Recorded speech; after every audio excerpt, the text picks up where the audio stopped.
This is Audible. Audio Renaissance presents The Psychology of Self-Esteem by Nathaniel Branden, read by the author.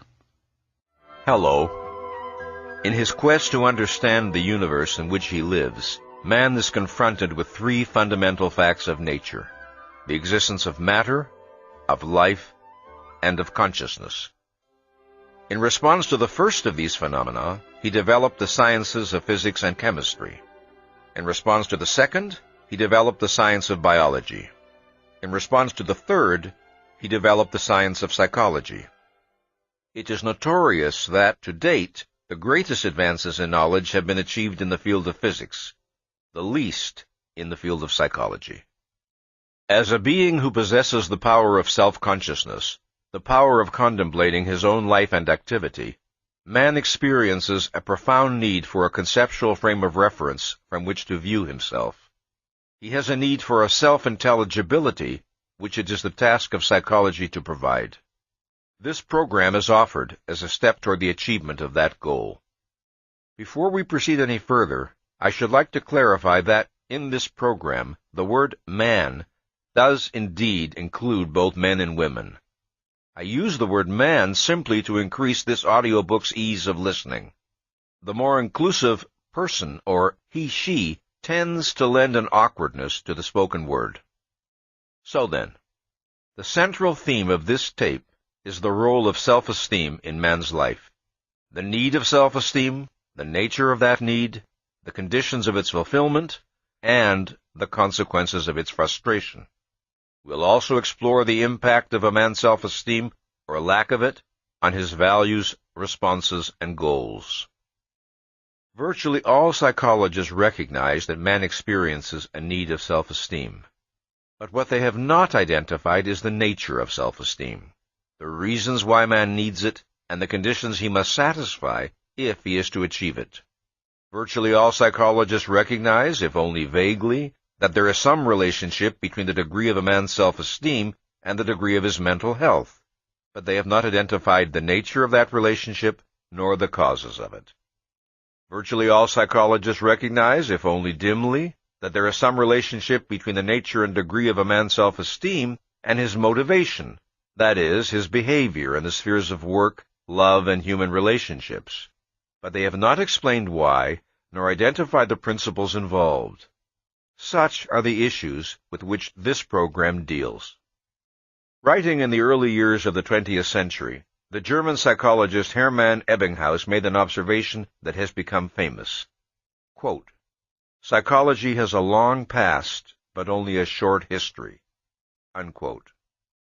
His statement was intended to acknowledge the fact that, throughout recorded history, men have been intensely concerned with issues and problems of a psychological nature, but that psychology as a distinct scientific discipline emerged only in the second half of the 19th century.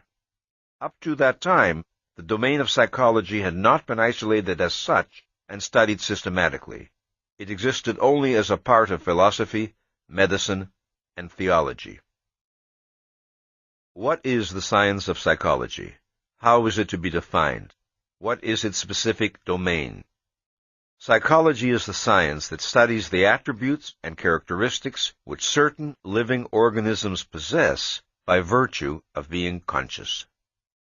Consciousness is used here in its widest and most general sense to indicate the faculty and state of awareness, of any form of awareness. This range includes the complex mode of cognition possible to man to the far more limited range of awareness possible to a frog. The more complex and highly developed the nervous system of a given species, the greater is the range of its consciousness. Man's is the most highly developed nervous system, and his is the widest range of awareness. The chimpanzee's is less, the cat's still less, the frog's still less. While psychology is concerned with all conscious organisms, it is primarily concerned with the study of man. Man's defining attribute, which distinguishes him from all other living species, is his ability to reason. This means to extend the range of his awareness beyond the perceptual concretes immediately confronting him, to abstract, to integrate, to grasp principles, to apprehend reality on the conceptual level of consciousness. An animal's range is only as wide as its percepts. The rudimentary forms of inference of which it may be capable are entirely dependent on the physical cues within its immediate sensory field, in the context of past experience. It cannot conceptualize, it cannot initiate a process of question-asking, it cannot project a chain of inference that is independent of immediate sensory stimuli. But man can chart on the back of an envelope the motion of planets through the outer reaches of space. Like every other species that possesses awareness, man survives by the guidance of his distinctive form of consciousness, by the guidance of his conceptual faculty. This is the first fact about man's nature that must be understood. This is the starting point of any scientific study of man, the basic principle without which no aspect of the distinctively human can be understood. Whether one is seeking to understand the nature of emotion, or the psychology of family relationships, or the causes of mental illness, or the meaning of love, one must begin by identifying the fact upon which any subsequent analysis of man necessarily rests. That is, that man is a rational being, a being whose distinctive form of consciousness is conceptual. Thus, psychology, as it pertains to man, is properly conceived and defined as the science that studies the attributes and characteristics which man possesses by virtue of his rational faculty. From the simplest unicellular animal to man, the most complex of organisms, all living entities possess a characteristic structure, the component parts of which function in such a way as to preserve the integrity of that structure, thereby maintaining the life of the organism. When an organism ceases to perform the actions necessary to maintain its structural integrity, it dies. For all living entities, action is a necessity of survival. Life is motion, a process of self-sustaining action that an organism must carry on constantly in order to remain in existence. Biologically, inactivity is death. The action that an organism must perform is both internal, as in the process of metabolism, and external, as in the process of seeking food. An organism maintains itself by exercising its capacities in order to satisfy its needs. An organism's needs are those things which the organism by its nature requires for its life and well-being. An organism's capacities are its inherent potentialities for action. When a physical or psychological need fails to be fulfilled, the result is danger to the organism. However, needs differ in the degree of their urgency and in the form of the threat which they potentially pose. This is most easily seen in the case of physical needs, but the principle applies to all needs. Man has a need of oxygen and of food, but whereas he can survive for days without food, he can survive for only minutes without oxygen. Man can survive much longer without vitamin C than without water, but both are needs. In some cases, the frustration of a need results in immediate death. In other cases, the process can take years. A need frustration does not have to result in the organism's destruction directly. Instead, it can undermine the organism's overall capacity to live and thus make the organism vulnerable to destruction from many different sources. This principle is important to remember in considering the frustration of psychological needs. A desire or a wish is not the equivalent of a need. The fact that a great many men may desire a thing does not prove that it represents a need inherent in human nature. Needs must be objectively demonstrable. While the task of isolating and identifying man's physical needs is far from completed, biology has made enormous advances in this direction. With regard to the task of isolating and identifying man's mental needs, psychology is in a state of chaos. This chaos serves, however, to emphasize the fact that the nature of men's needs has to be discovered. Needs are not self-evident.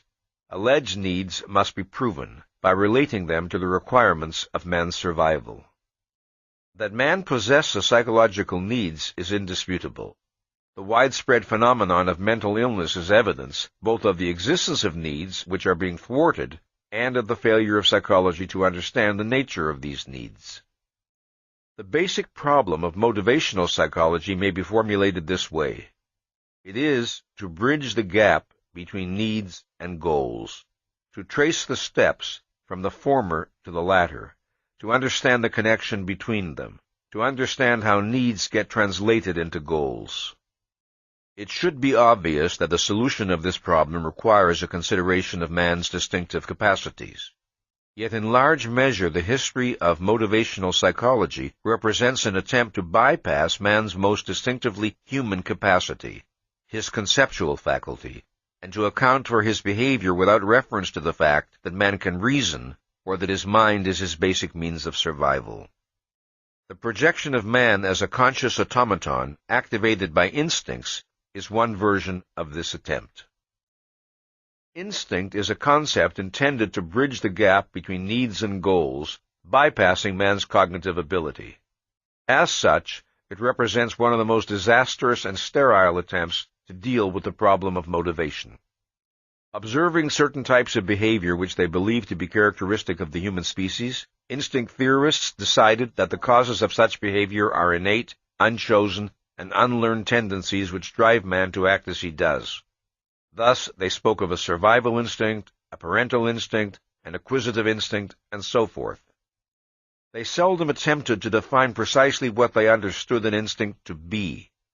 Still less did they trouble to explain how it functioned. They vied with one another in compiling lists of the instincts their particular theory assumed man to possess, promising to account thereby for the ultimate sources of all human action. To account for man's actions in terms of undefinable instincts is to contribute nothing to human knowledge. It is only to confess that one does not know why man acts as he does.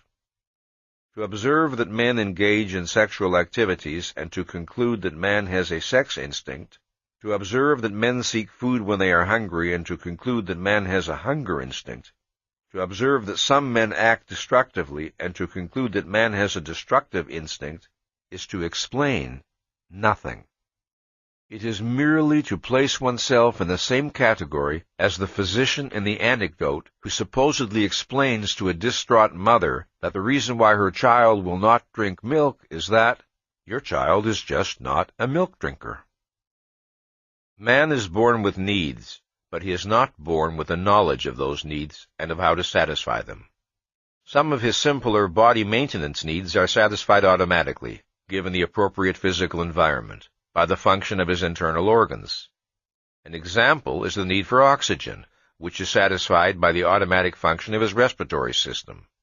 But the broad range of his more complex needs are not satisfied automatically. Man does not obtain food, shelter, or clothing by instinct. To grow food, to build a shelter, to weave cloth, requires consciousness, choice, discrimination, judgment. Man's body does not have the power to pursue such goals of its own volition. It does not have the power purposefully to rearrange the elements of nature, to reshape matter, independent of its consciousness, knowledge, and values. Unsatisfied, unfulfilled needs can set up a state of tension or disquietude or pain in man. This can prompt him to seek biologically appropriate actions, such as protecting himself against the elements. But the necessity of learning what is the appropriate action cannot be bypassed. Man's body only provides him with signals of pain or pleasure, but it does not tell him their causes. It does not tell him how to alleviate one or achieve the other. That must be learned by his mind. Man must discover the actions his life requires. It was not an instinct that enabled man to make fire, to build bridges, to perform surgery, to design a telescope. It was his ability to think. And if a man chooses not to think, if he chooses to risk his life in senseless dangers, to close his eyes rather than open his mind at the sight of any problem, if he chooses to seek escape from the responsibility of reason in alcohol or drugs, or to act in willfully stubborn defiance of his own objective self-interest, he has no instinct that will force his mind to function. He has no instinct that will compel him to value his life sufficiently to do the thinking and perform the actions which his life requires. To define man as a rational animal is not to imply that he is an animal who invariably functions rationally. Obviously, he is not. Rather, it is to identify the fact that his fundamental distinguishing characteristic, the attribute that essentially differentiates him from other animals, is his ability to reason, to apprehend reality on the conceptual level of consciousness. One of the most important consequences of man's possession of a conceptual faculty is his power of self-awareness. No other animal is capable of monitoring and reflecting on its own mental operations, of critically evaluating its own mental activity. No other animal is capable of deciding that a given process of mental activity is irrational or illogical, and of altering its subsequent mental operations accordingly. But the same conceptual faculty that confers on man a unique stature compels him to confront unique challenges. No other animal is explicitly aware of the issue of life or death that confronts all organisms. No other animal is aware of its own mortality, or has the power to extend its longevity through the acquisition of knowledge. No other animal has the ability and the responsibility to weigh its actions in terms of the long-range consequences for its own life. No other animal has the ability and the responsibility to continually work at extending its knowledge, thereby raising the level of its existence. No other animal faces such questions as, who am I? How should I seek to live? By what principles should I be guided in my actions? What goals ought I to pursue? What is to be the meaning of my life? The necessity of confronting such issues is essential to the human condition, to everything that is distinctive about man's life. All of man's unique achievements and all of his potential problems are consequences of his possession of the conceptual form of awareness. The relation of man's reason to his survival is the first of two basic principles of man's nature which are indispensable to an understanding of his psychology and behavior. The second is that the exercise of his rational faculty, unlike an animal's use of his senses, is not automatic. The decision to think is not biologically programmed in man. To think is an act of choice.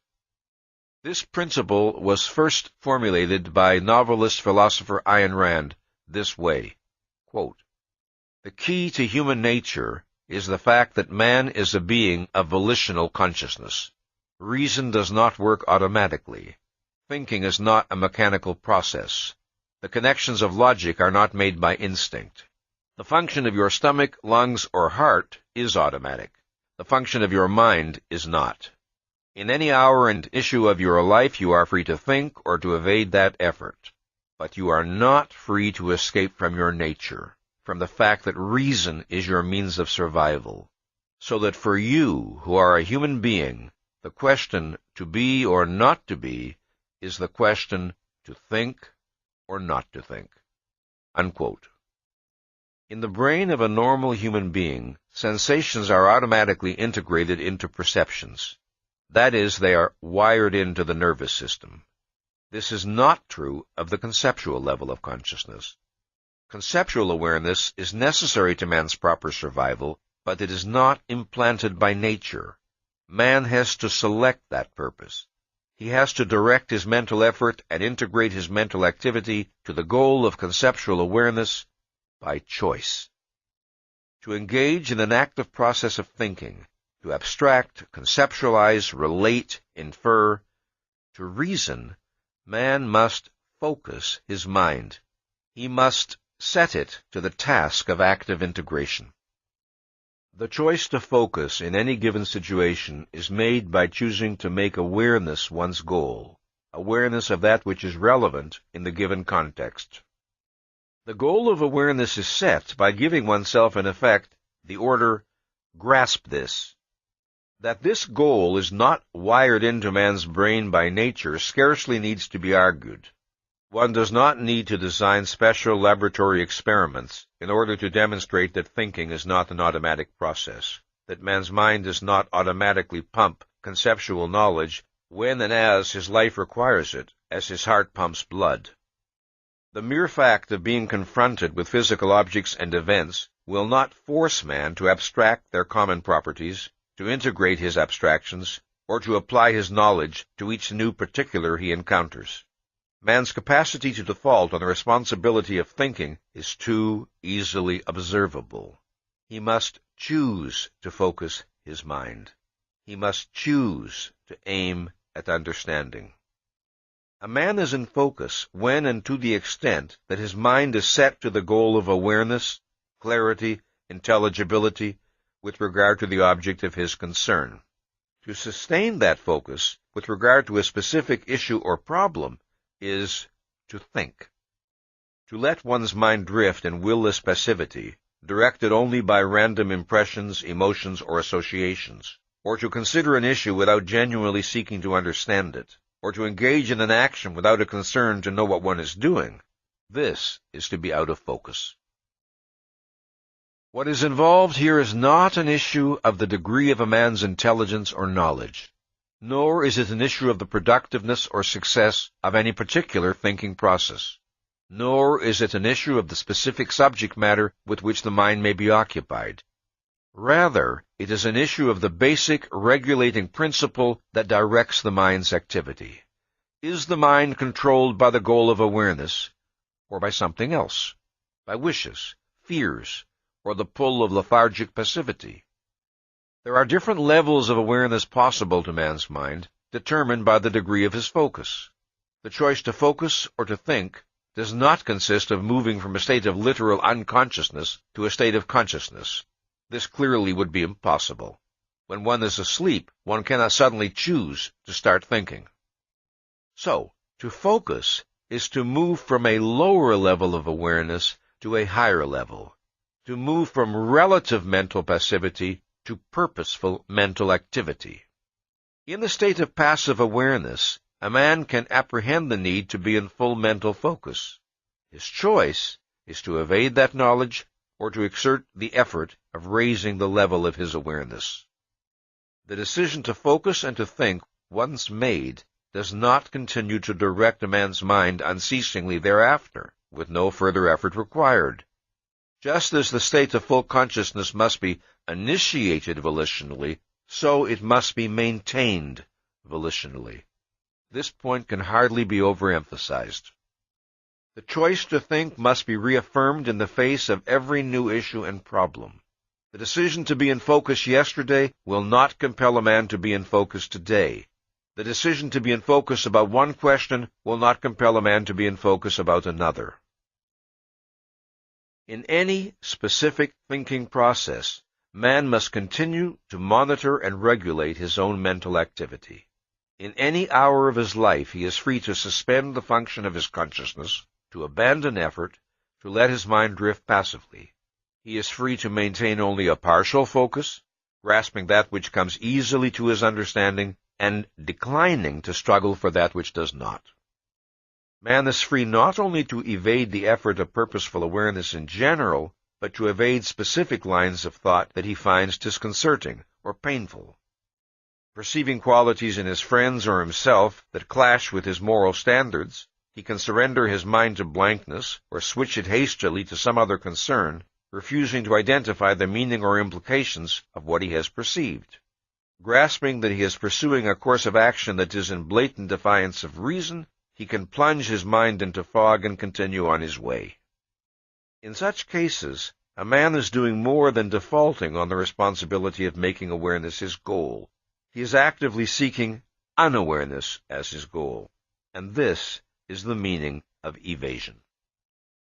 In the choice to focus or not to focus, to think or not to think, to activate the conceptual level of his consciousness or to suspend it, and in this choice alone is man psychologically free. As focusing involves expanding the range of one's awareness, so evasion consists of the reverse process, of shrinking the range of one's awareness.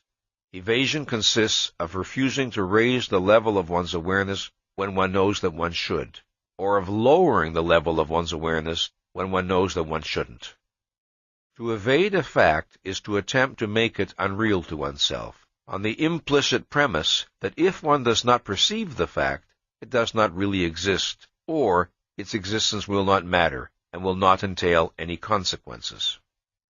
Man's life and well-being depend upon his maintaining a proper cognitive contact with reality, and this requires a full mental focus, maintained as a way of life, as a way of being. To be in focus does not mean that one must be engaged in the task of problem-solving every moment of one's waking existence. It means that one must know what one's mind is doing. The more consistently and conscientiously a man maintains a policy of being in full mental focus, of thinking, of judging the facts of reality that confront him, of knowing what he is doing and why, the easier and more seemingly natural the process becomes. The steadily increasing knowledge he acquires as a result of his policy, the growing sense of control over his existence, the growing self-confidence, all serve to put every emotional incentive on the side of his continuing to think. Further, they reduce the possibility of an incentive that could tempt him to evade. It is too clear to him that reality is not, and can never be, his enemy, that he has nothing to gain from self-inflicted blindness, and everything to lose. This does not mean that for such a man the policy of rationality becomes automatic. It will always remain volitional, but he has programmed himself to have every emotional incentive for rationality and none for irrationality. To borrow a phrase from Aristotle, he has learned to make rationality second nature to him. That is the psychological reward he earns for himself. But, and this must be emphasized, his psychological state must be maintained volitionally. He retains the power to betray it. In each new issue he encounters, he still must choose to think. This is the meaning of his free will. Free will, in the widest meaning of the term, is the doctrine that man is capable of performing actions which are not determined by forces outside his control, that man is capable of making choices which are not necessitated by antecedent factors. Man's free will consists of a single basic choice, to focus or not to focus, to think or not to think. This basic choice controls all of man's other choices and directs the course of his actions. His mind is an organ over which man has a specific, delimited, regulatory control. The driver of an automobile can steer the car in the chosen direction, but cannot alter or infringe the mechanical laws by which the car functions. In the same way, man can choose to focus, to aim his cognitive faculty in a given direction, but cannot alter or infringe the psychological laws by which his mind functions. If a man does not steer his car properly, he has no choice about the fact that he will end in a smash-up. Neither has the man who does not steer his mind properly. A man is free to think or not to think, but he is not free to escape the fact that if he fails to think, if he characteristically evades facing any facts or issues which he finds unpleasant, he will set in motion a complex chain of destructive psychological consequences. One of these will be a profound loss of self-esteem. This is a matter of demonstrable psychological law. Or again, if a man forms certain values as a result of his thinking or non-thinking, these values will lead him to experience certain emotions in certain situations. He will not be able to command these emotions out of existence by will. If he recognizes that a specific emotion is inappropriate, he can alter it by rethinking the value or values that evoke it. But he can do so only in a specific manner, not by arbitrary whim. Free will does not mean arbitrary, omnipotent power, unlimited power over the workings of one's own mind. This must be understood. Thus, to the extent that one understands the principles by which man's mind operates, one can predict the psychological consequences of given ideas, values, conclusions, attitudes, and thinking policies. One can predict, for example, that a man of authentic self-esteem will find intellectual stagnation intolerable, that a man who regards sex, life, and himself as evil will not be attracted to a woman of intelligence, independence, and guiltless self-confidence. That a man whose guiding policy is, "Don't antagonize anyone," will not be the first to champion a radical new idea or theory. I have stressed that man's ability to reason is his essential attribute, the attribute which explains the greatest number of his other characteristics. This fact is often obscured by the widespread confusion about the nature and role of emotions in man's life. One frequently hears the statement, "Man is not merely a rational being, he is also an emotional being." This implies some sort of dichotomy, as if man possessed a dual nature with one part in opposition to the other. In fact, in the ultimate sense, not in the obvious sense, but in the ultimate sense, the content of man's emotions is the product of his rational faculty. His emotions are a derivative and a consequence which cannot be understood without reference to the conceptual power of his consciousness. As man's tool of survival, reason has two basic functions: cognition and evaluation. The process of cognition consists of discovering what things are, of identifying their nature, their attributes, and properties. The process of evaluation consists of man discovering the relationship of things to himself, of identifying what is beneficial to him and what is harmful, what should be sought and what should be avoided. Quoting Ayn Rand in her book, The Virtue of Selfishness, "A value is that which one acts to gain and or keep," unquote. It is that which one regards as conducive to one's welfare. A value is the object of an action. Since man must act in order to live, and since reality confronts him with many possible goals, many alternative courses of action, he cannot escape the necessity of selecting values and making value judgments. If a man regards a thing as good for him in some way, he values it, and when possible and appropriate, he seeks to acquire, retain, and use or enjoy it. If a man regards a thing as bad for him in some way, he disvalues it and seeks to avoid or destroy it. If he regards a thing as of no significance to him, as neither beneficial nor harmful, he is indifferent to it and takes no action in regard to it. Although his life and well-being depend on man's selecting values that are in fact good for him, that is, consonant with his nature and needs, there are no internal or external forces compelling him to do so. He is not biologically programmed to make the right value choices automatically. He may select values that are incompatible with his needs and inimical to his well-being, values that lead him to suffering and destruction. But whether his values are life-serving or life-negating, it is a man's values that direct his actions. Values constitute man's basic motivational tie to reality.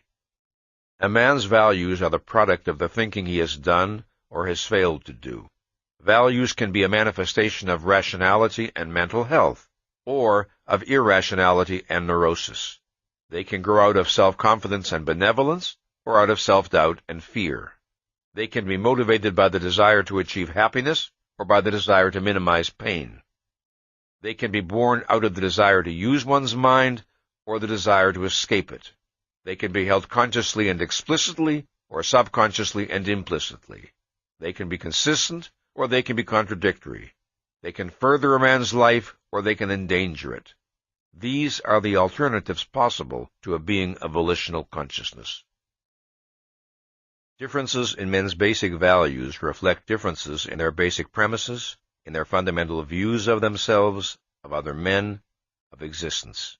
Differences in their views of what is possible to them and what they can expect of life.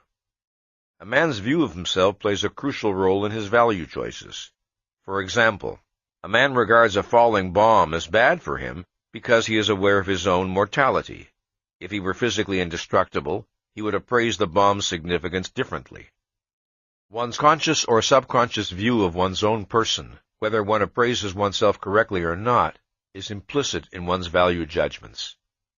The degree of a man's self-confidence or lack of it, and the extent to which he regards the universe as open or closed to his understanding and action, these will necessarily affect the goals he will set for himself, the range of his ambition, his choice of friends, the kind of art he will enjoy, and so on. For the most part, the process by which a man's view of himself affects his value choices does not take place on a conscious level. It is implicit in his evaluations, reflecting earlier conclusions which in effect are filed in his subconscious. The subconscious is the sum of mental contents and processes that are outside of or below awareness.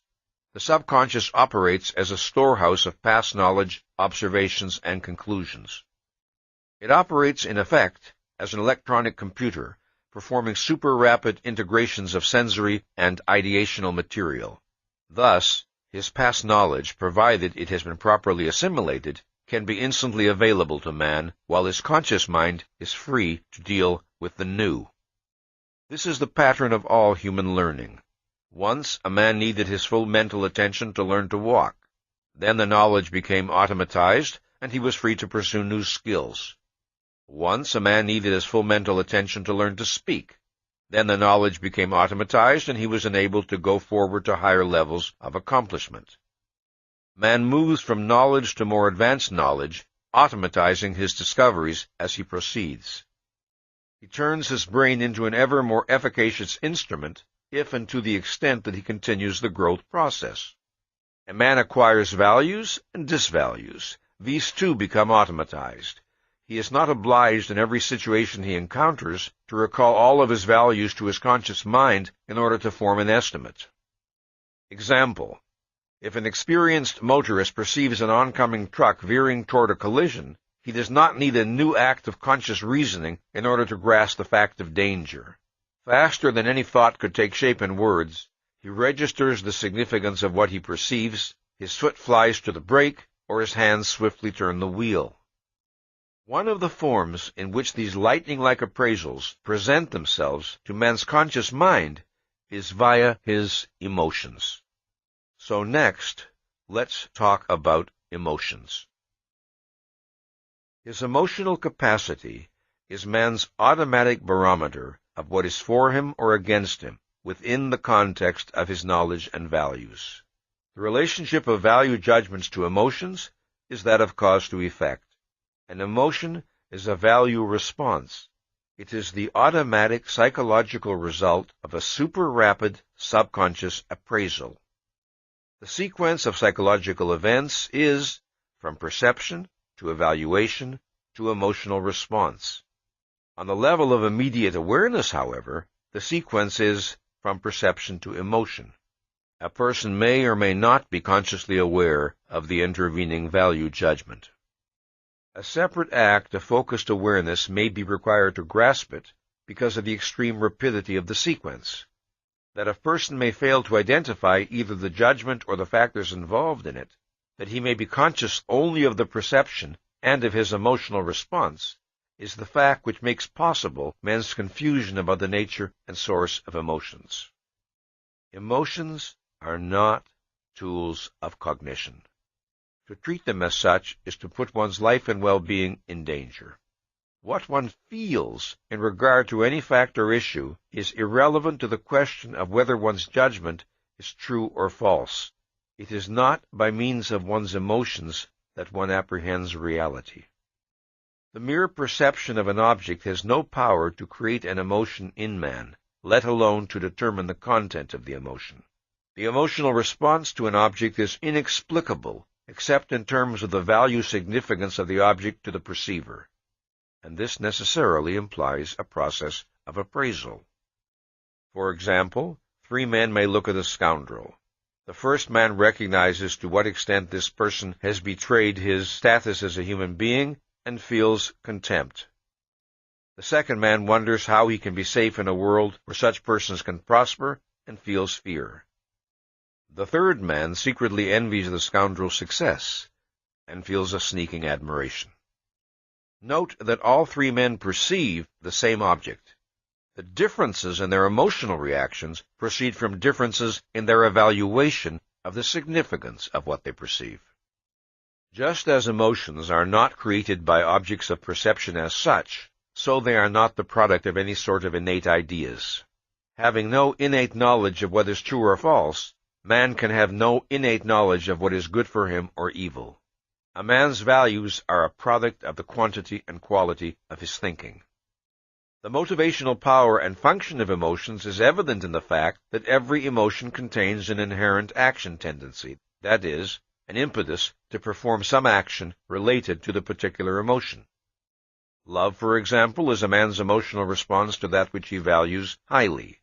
It entails the action tendency to achieve some form of contact with the loved person, to interact intellectually, emotionally, physically. The emotion of fear is a man's response to that which threatens his values. It entails the action tendency to avoid or flee from the feared object. The action involved is not always physical. For example, there are feelings of quiet happiness that invoke in man the desire only to remain still and contemplate the source of his happiness, or the beauty of the world around him. But every emotion carries some implication for action.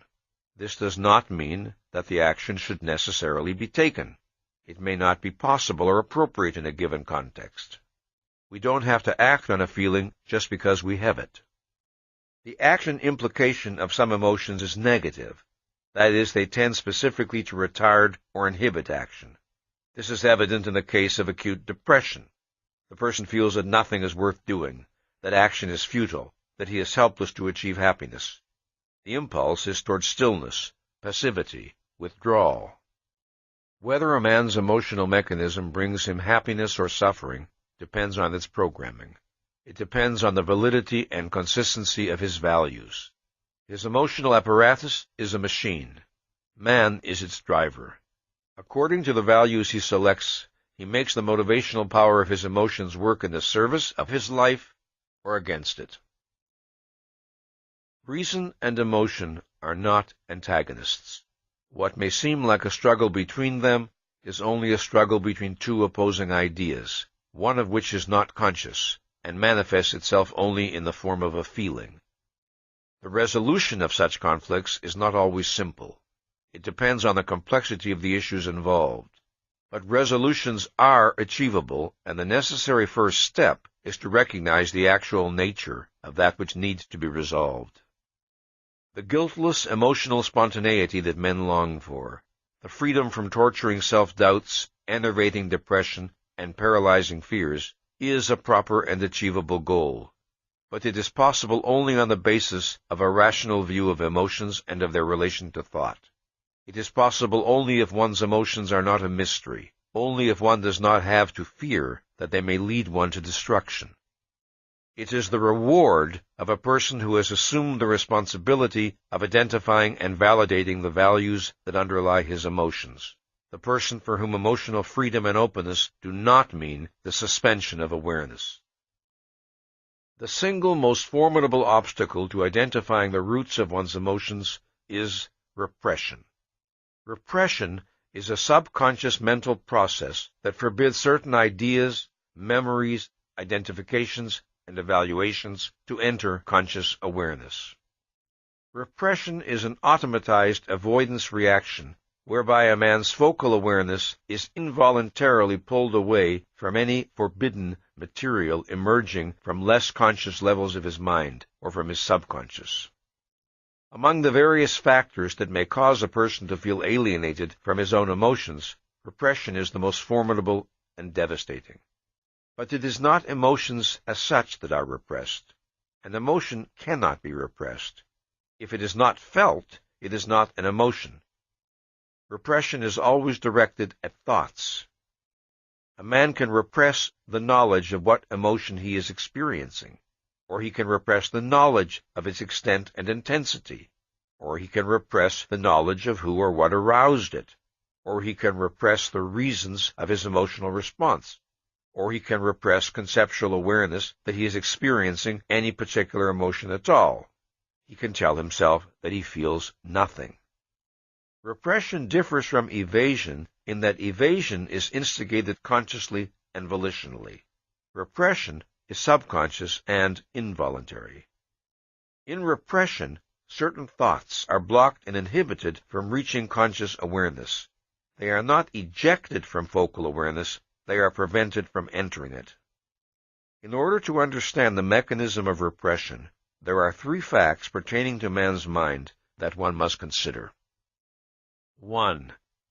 All awareness is necessarily selective. In any particular moment, there is far more in the world around him than a man could possibly focus on. Thus, he must choose to aim his attention in a given direction to the exclusion of others. 2. There are degrees of awareness. There is a gradient of diminishing mental clarity along the continuum from focal awareness to peripheral awareness to total unawareness or unconsciousness. 3. Man is a self-programmer. To an extent immeasurably greater than any other living species, he has the ability to retain, integrate, and automatize knowledge. As a man develops, the quantity of programmed data in his brain grows immeasurably, expanding the range and efficacy of his mind. Cognitions, evaluations, physical skills, all are programmed and automatized in the course of normal human development. It is this programming, retained on the subconscious level, that makes possible man's continued intellectual growth. It also makes possible the instantaneous cognitive, emotional, and physical reactions without which he could not survive. When a man's mind is in active focus, the goal or purpose he has set determines what material will be fed to him from the subconscious. If, for instance, a man is thinking about a problem in physics, then it is the material relevant to that particular problem that will normally flow into his conscious mind. The subconscious is regulated not only by the orders it receives in any immediate moment, but by the standing orders it has received. That is, by a man's long-term interests, values, and concerns. These affect how material is retained and classified, under which conditions it is reactivated, and what kind of subconscious connections are formed in response to new stimuli or data. Repression entails an automatized standing order forbidding integration. The simplest type of repression is the blocking from conscious awareness of painful or frightening memories. In this case, some event that was painful or frightening when it occurred and would be painful or frightening if recalled is inhibited from entering conscious awareness. Memory, like awareness, is necessarily selective. One normally remembers that to which one attaches importance. But in cases of repression, memories do not simply fade away. They are actively blocked. Consider the following example. A 12-year-old boy succumbs to the temptation to steal money from a friend's locker in school. Afterward, the boy is fearful that he will be found out. He feels humiliated and guilty. Time passes, and his act is not discovered. But whenever the memory of his theft comes back to him, he re-experiences the painful humiliation and guilt. He strives to banish the memory. He hastily turns his attention elsewhere, telling himself in effect, "I don't want to remember. I wish it would go away and leave me alone." And after a while, it does. He no longer has to eject the memory from conscious awareness. It is inhibited from entering. It is repressed. The act of banishing the memory has become automatized. Should the memory ever begin to float toward the surface of awareness, it is blocked before it can reach him. A kind of psychological alarm signal is set off, and the memory is again submerged. 20 years later, he may encounter the friend from whom he stole the money and greet him cheerfully. He remembers nothing of his crime.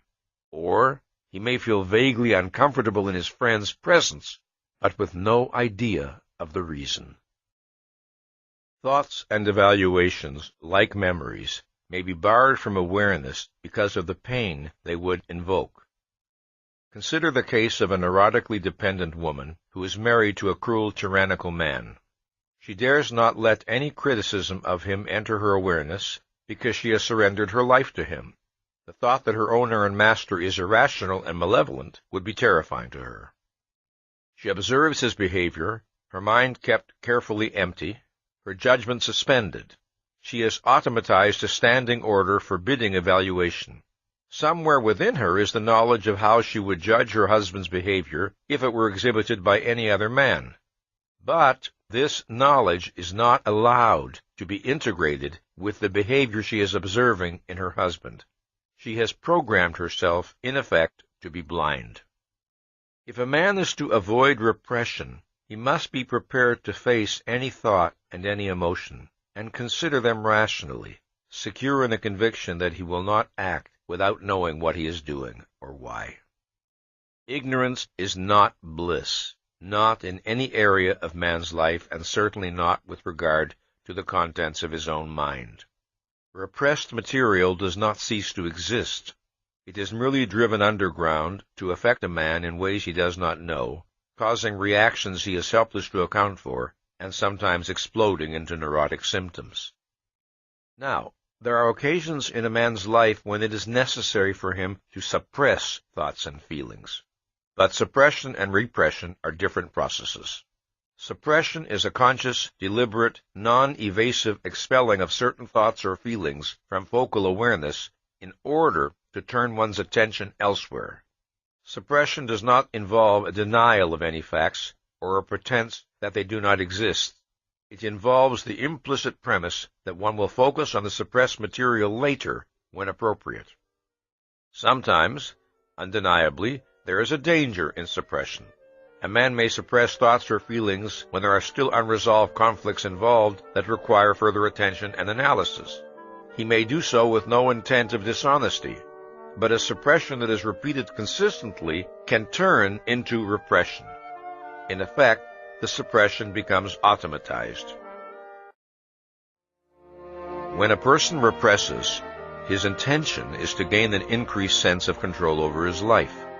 Invariably, inevitably, he achieves the opposite. Facts cannot be wiped out by self-made blindness. The person who attempts it merely succeeds in sabotaging his own consciousness. Repression devastates more than a man's emotions. It has disastrous effects on the clarity and efficiency of his thinking. When a man tries to consider any problem in an area touched by his repression, he finds that his mind tends to be unwieldy and his thinking distorted. His mind is straitjacketed. It is not free to consider all possibly relevant facts.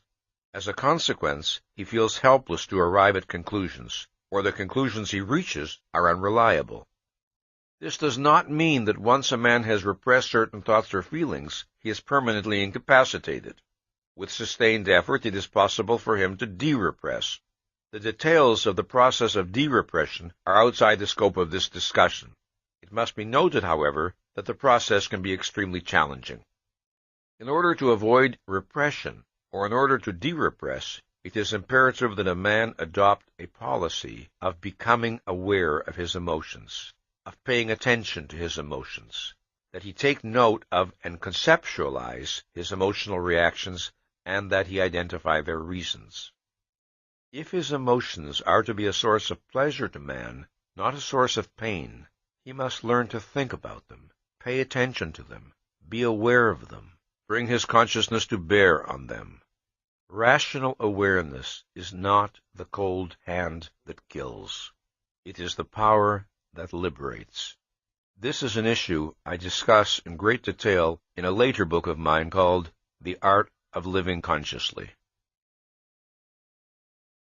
One of the prime tasks of the science of psychology is to provide definitions of mental health and mental illness.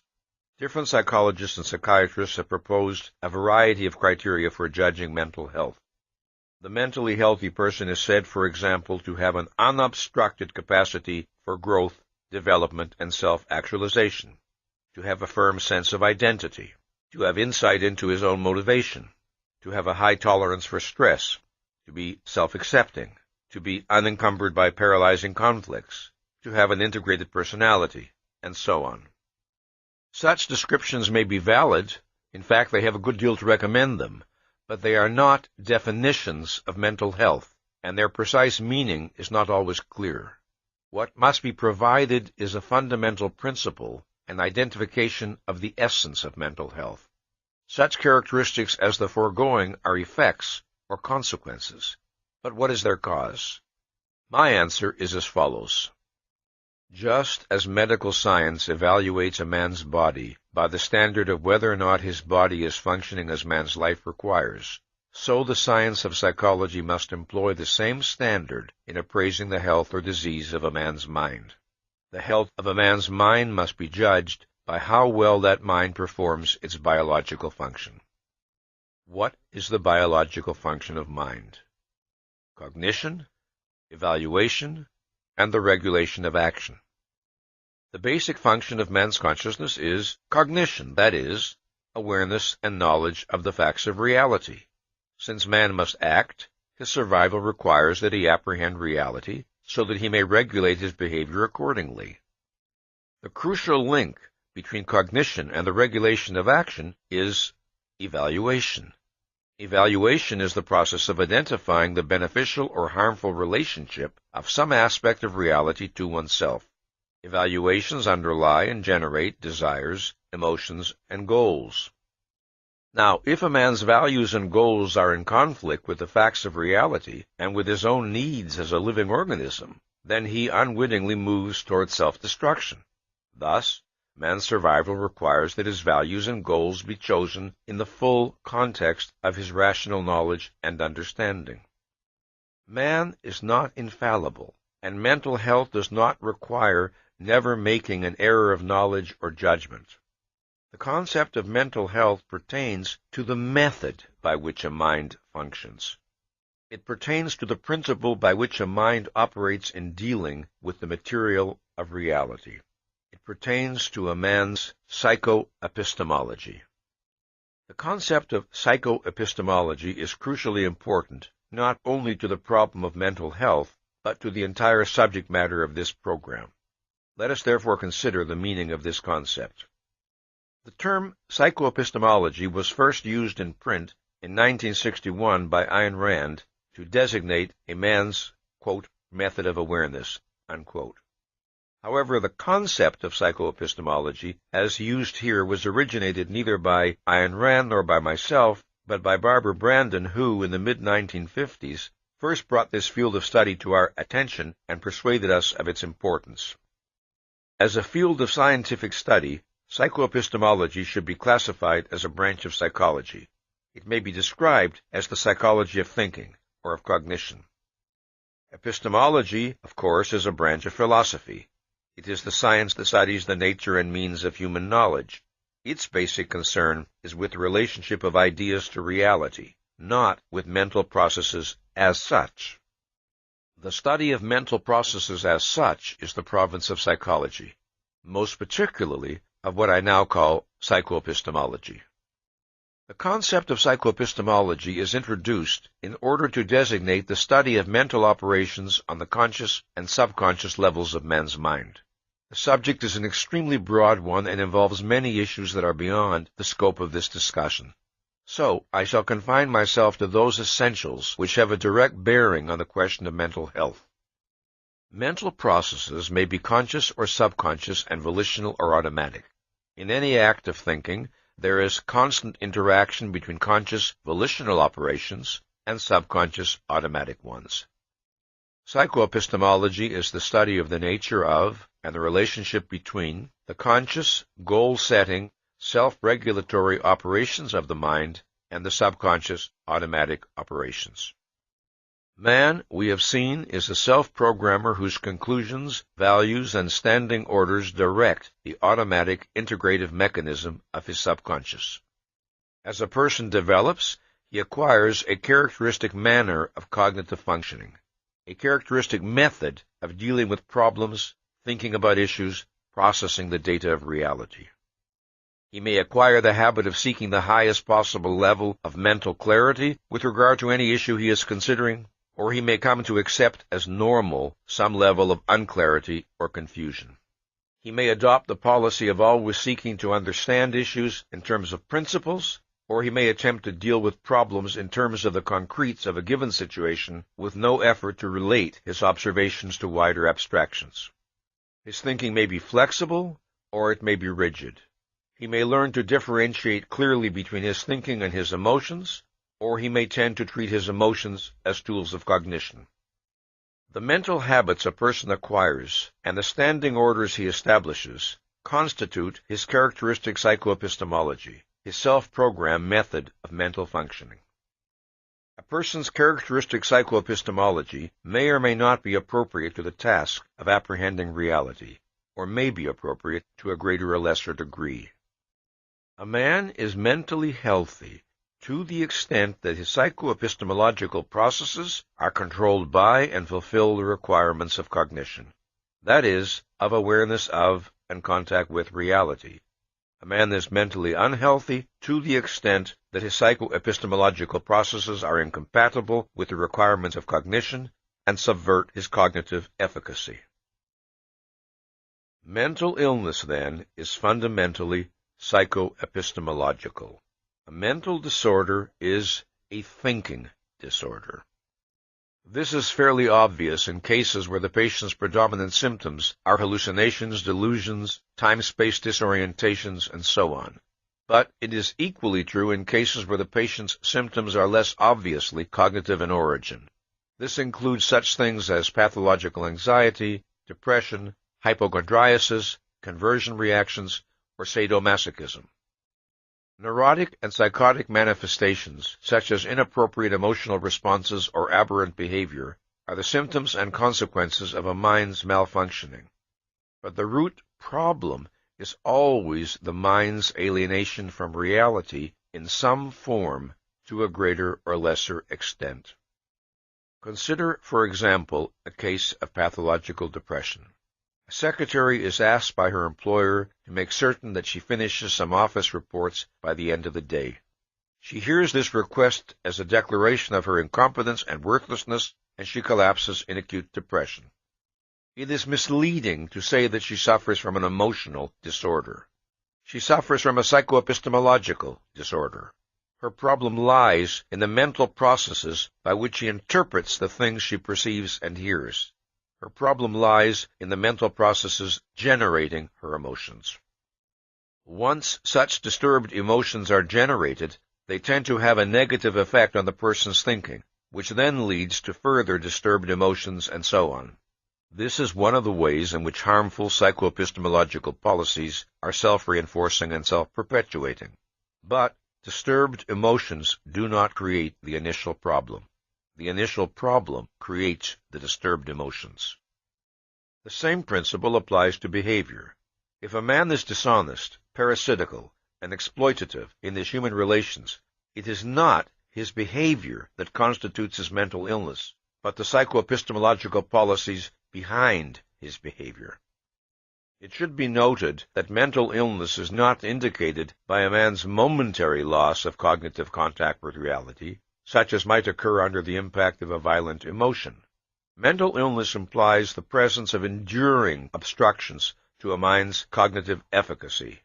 Mental illness implies the presence of automatized or partially automatized obstructions to conceptual integration, which in simpler language means to clear awareness.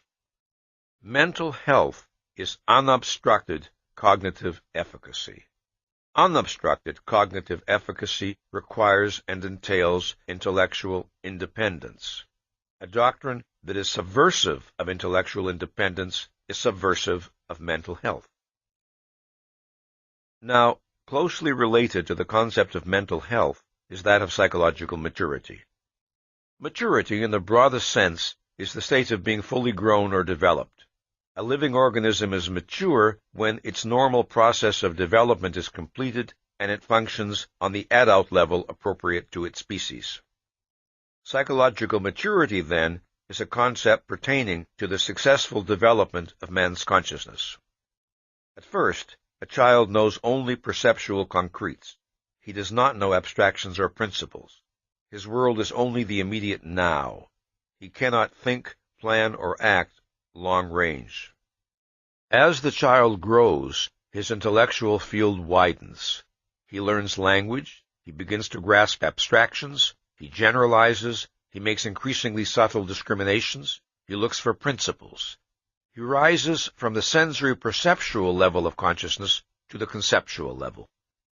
The basic index of successfully achieved adulthood is the policy of conceptualizing.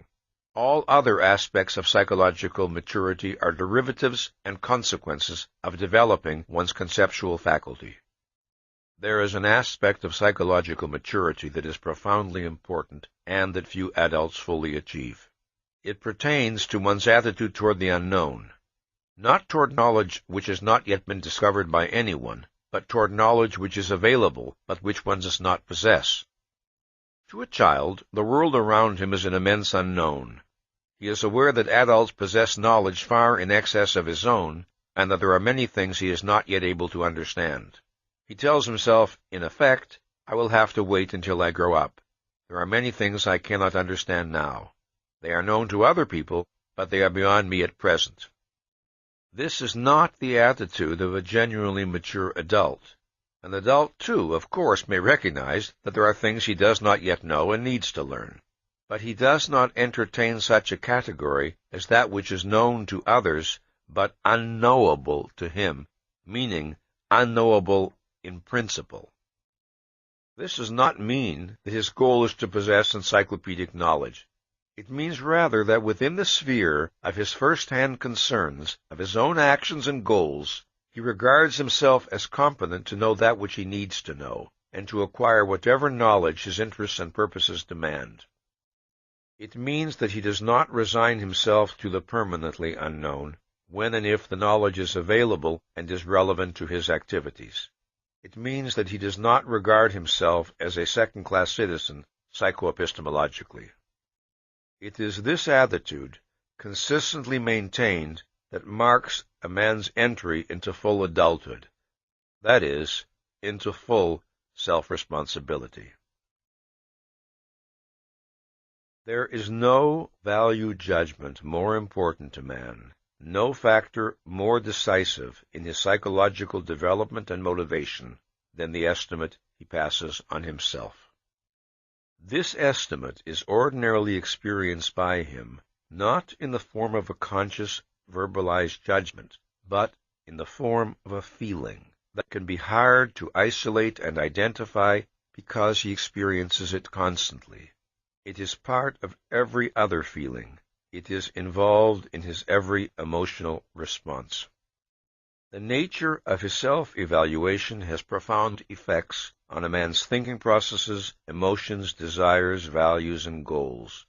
It is the single, most significant key to his behavior. To understand a man psychologically, one must understand the nature and degree of his self-esteem and the standards by which he judges himself. Man experiences his desire for self-esteem as an urgent imperative, as a basic need. Whether he identifies the issue explicitly or not, he cannot escape the feeling that his estimate of himself is of life and death importance. At 3 o'clock in the morning, at some level, that is a fact we are all aware of. So intensely does a man feel the need of a positive view of himself that he may evade, repress, distort his judgment, disintegrate his mind. This in order to avoid coming face to face with facts that would affect his self-appraisal adversely. A man who has chosen or accepted irrational standards by which to judge himself can be driven all his life to pursue flagrantly self-destructive goals. This in order to assure himself that he possesses a self-esteem which in fact he does not have. If and to the extent that men lack self-esteem, they feel driven to fake it, to create the illusion of self-esteem. Thus they condemn themselves to chronic psychological fraud. Self-esteem has two interrelated aspects or components. It entails a sense of personal efficacy and a sense of personal worth. It is the integrated sum of self-confidence and self-respect. It is the conviction that one is competent to live and worthy of living. Man's need of self-esteem is inherent in his nature, but he is not born with the knowledge of what will satisfy that need or of the standard by which self-esteem is to be gauged. He must discover it. Here is where our earlier discussion of needs becomes relevant. Why does man need self-esteem? How does it relate to his survival? What are the conditions of its attainment? What is the cause of its profound motivational power? These are the questions we must consider. There are two facts about man's nature which hold the key to the answer. The first is the fact that reason is man's basic means of survival. The second is the fact that the exercise of his rational faculty is volitional. Most men do not identify the role and importance of reason in their lives. But from the time that the child acquires the capacity of conceptual functioning, he becomes increasingly aware, implicitly and subverbally, of his responsibility for regulating his mind's activity. He acquires the ability to discriminate between the state of mental focus and the state of mental fog, and to choose one state or the other. Now, let us consider the relevance of these facts to man's need of self-esteem. Since man must choose his goals and actions, his life and happiness require that he be right in the conclusions he draws and the choices he makes. But he cannot demand or expect omniscience or infallibility. What he needs is the conviction that his method of choosing and of making decisions, his characteristic manner of using his consciousness, is right in principle, appropriate to reality. Man is the only living species able to reject, sabotage, and betray his own means of survival, his mind. He is the only living species who must make himself competent to live by the proper exercise of his rational faculty. How a man chooses to deal with this issue is, psychologically, the most significant fact about him, because it lies at the very core of his being as a biological entity. To the extent that a man is committed to cognition, to the extent that the primary goal regulating the functioning of his consciousness is awareness, the mental operations activated by his choice lead in the direction of cognitive efficacy. To the extent that he fails or refuses to make awareness the regulating goal of his consciousness, to the extent that he evades the effort of thought and the responsibility of reason, the result is cognitive inefficacy. To think or not to think, to focus his mind or to suspend it, is man's basic act of choice, the one act directly within his volitional power. To the extent that man characteristically makes the right choices, he experiences a sense of control over his existence, the control of a mind in proper relationship to reality. Self-confidence is confidence in one's mind, in its reliability as a tool of cognition. Such confidence is not the conviction that one can never make an error. This point must be emphasized. Rather, it is the conviction that one is competent to think, to judge, to know, that one is competent in principle. It is the conviction that one is committed to being in unbreached contact with reality to the fullest extent of one's power. It is the confidence of knowing that one places no value or consideration higher than reality. This basic type of confidence must be distinguished from other, more superficial types of self-confidence, which reflect a person's sense of efficacy at particular tasks or in particular areas. This basic self-confidence is not a judgment passed on one's knowledge or special skills. It is a judgment passed on that which acquires knowledge and skills. It is psychoepistemological self-confidence. It is a judgment passed on one's characteristic manner of facing and dealing with the facts of reality. Man needs such self-confidence because to doubt the efficacy of his tool of survival is to be stopped, paralyzed, condemned to anxiety and helplessness, and to some extent, rendered unfit to live. Very early in his development, as a child becomes aware of his power to choose his actions, as he acquires the sense of being a person, he experiences the need to feel that he is right as a person, right in his characteristic manner of acting. He needs to feel that he is good. He is not aware of the question in relation to the issue of life or death. He is aware of it only in relation to the alternative of joy or suffering. To be right as a person is to be fit for happiness. To be wrong is to be threatened by pain. As I have stressed, no other living species faces such questions as, what kind of entity should I seek to become? By what moral principles should I guide my life? But there is no way for a man to escape these questions. Man cannot exempt himself from the realm of values and value judgments. Whether the values by which he judges himself are conscious or subconscious, rational or irrational, consistent or contradictory, life-serving or life-negating. Every human being judges himself by some standard, and to the extent that he fails to satisfy that standard, his sense of personal worth, his self-respect, suffers accordingly. Man needs self-respect because he has to act to achieve values, and in order to act, he needs to value the beneficiary of his action. In order to seek values, man must consider himself worthy of enjoying them. In order to fight for his happiness, he must consider himself worthy of happiness. The two aspects of self-esteem, self-confidence and self-respect, can be isolated conceptually, but they are inseparable in a man's psychology. Man makes himself worthy of living by making himself competent to live, by dedicating his mind to the task of discovering what is true and what is right, and by governing his actions accordingly. If a man defaults on the responsibility of thought and reason, thus undercutting his competence to live, he will not retain his sense of worthiness. If he betrays his moral convictions, thus undercutting his sense of worthiness, he will not retain his sense of competence. The root of both aspects of self-esteem is psychoepistemological. Such, in briefest essence, are the nature and causes of man's need of self-esteem. If man is to achieve and maintain self-esteem, the first and fundamental requirement is that he preserve an indomitable will to understand.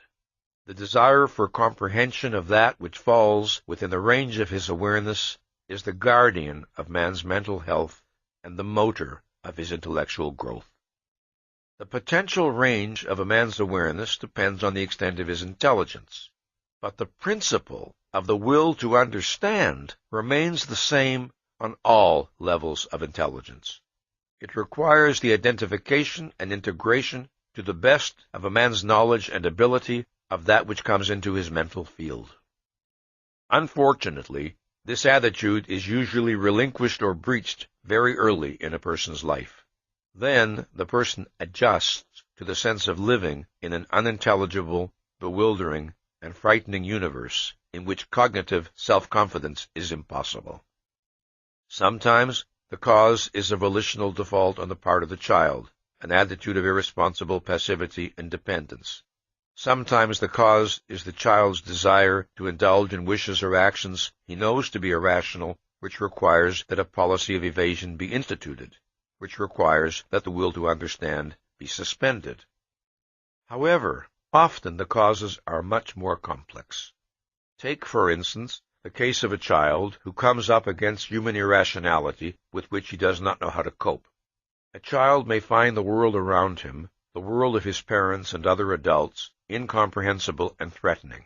Many of the actions, emotions, ideas, expectations, and demands of the adults appear senseless, contradictory, oppressive, and bewilderingly inimical to him.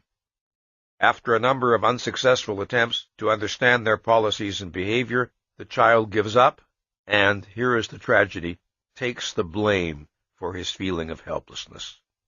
He may react with anger, or hostility, or anxiety, or depression, or withdrawal, but, consciously or subconsciously, he takes his failure to understand as a reflection on himself. He concludes that there is something wrong with him, that he is intellectually or morally deficient in some nameless way. Gradually, he gives up the expectation that he will ever be able to make sense of the world around him. He resigns himself to living with the permanently unknowable. A child is vulnerable because he is not yet able to recognize clearly and unequivocally that his elders are irrational. He cannot grasp their motives. He knows they know more than he does, but he senses that there's something terribly wrong with them, or with himself, or with something. What he feels is, I'll never understand people, I'll never be able to do what they expect of me, I don't know what's right or wrong, and I'm never going to know. So long as a child continues to struggle, so long as he does not give up the will to understand, he is psychologically safe, no matter what his anguish or bewilderment, because in that case he keeps his mind and his desire for efficacy intact. When he surrenders the expectation of achieving efficacy, he surrenders the possibility of achieving full self-esteem. Every child realizes that there are things he cannot expect to know until he grows older. That is not his problem. The problem lies in the things he feels he will never know, yet needs to know, if he is to function successfully. This makes him regard himself, in effect, as an outcast in that foreign land called reality. Man controls his mind's activity and growth by the goals he sets, in effect, by the assignments he gives to his consciousness. If he holds to the will to understand, he thereby activates a process of growth and development which continually raises his mind's power. If he abandons the will to understand, his mind reacts accordingly. It does not continue to rise to higher levels of cognitive efficiency. This, then, is the basic condition necessary for the achievement of self-esteem, the preservation of the will to understand in every aspect of one's life. Now let us consider another condition necessary for the achievement of self-esteem. In the course of a human being's development, he encounters a problem which, according to how he chooses to deal with it, has profound repercussions on his self-esteem. First encountered in childhood, it is a problem that every person faces on some occasions in his life. There are times when a man's mind and emotions are not perfectly synchronized.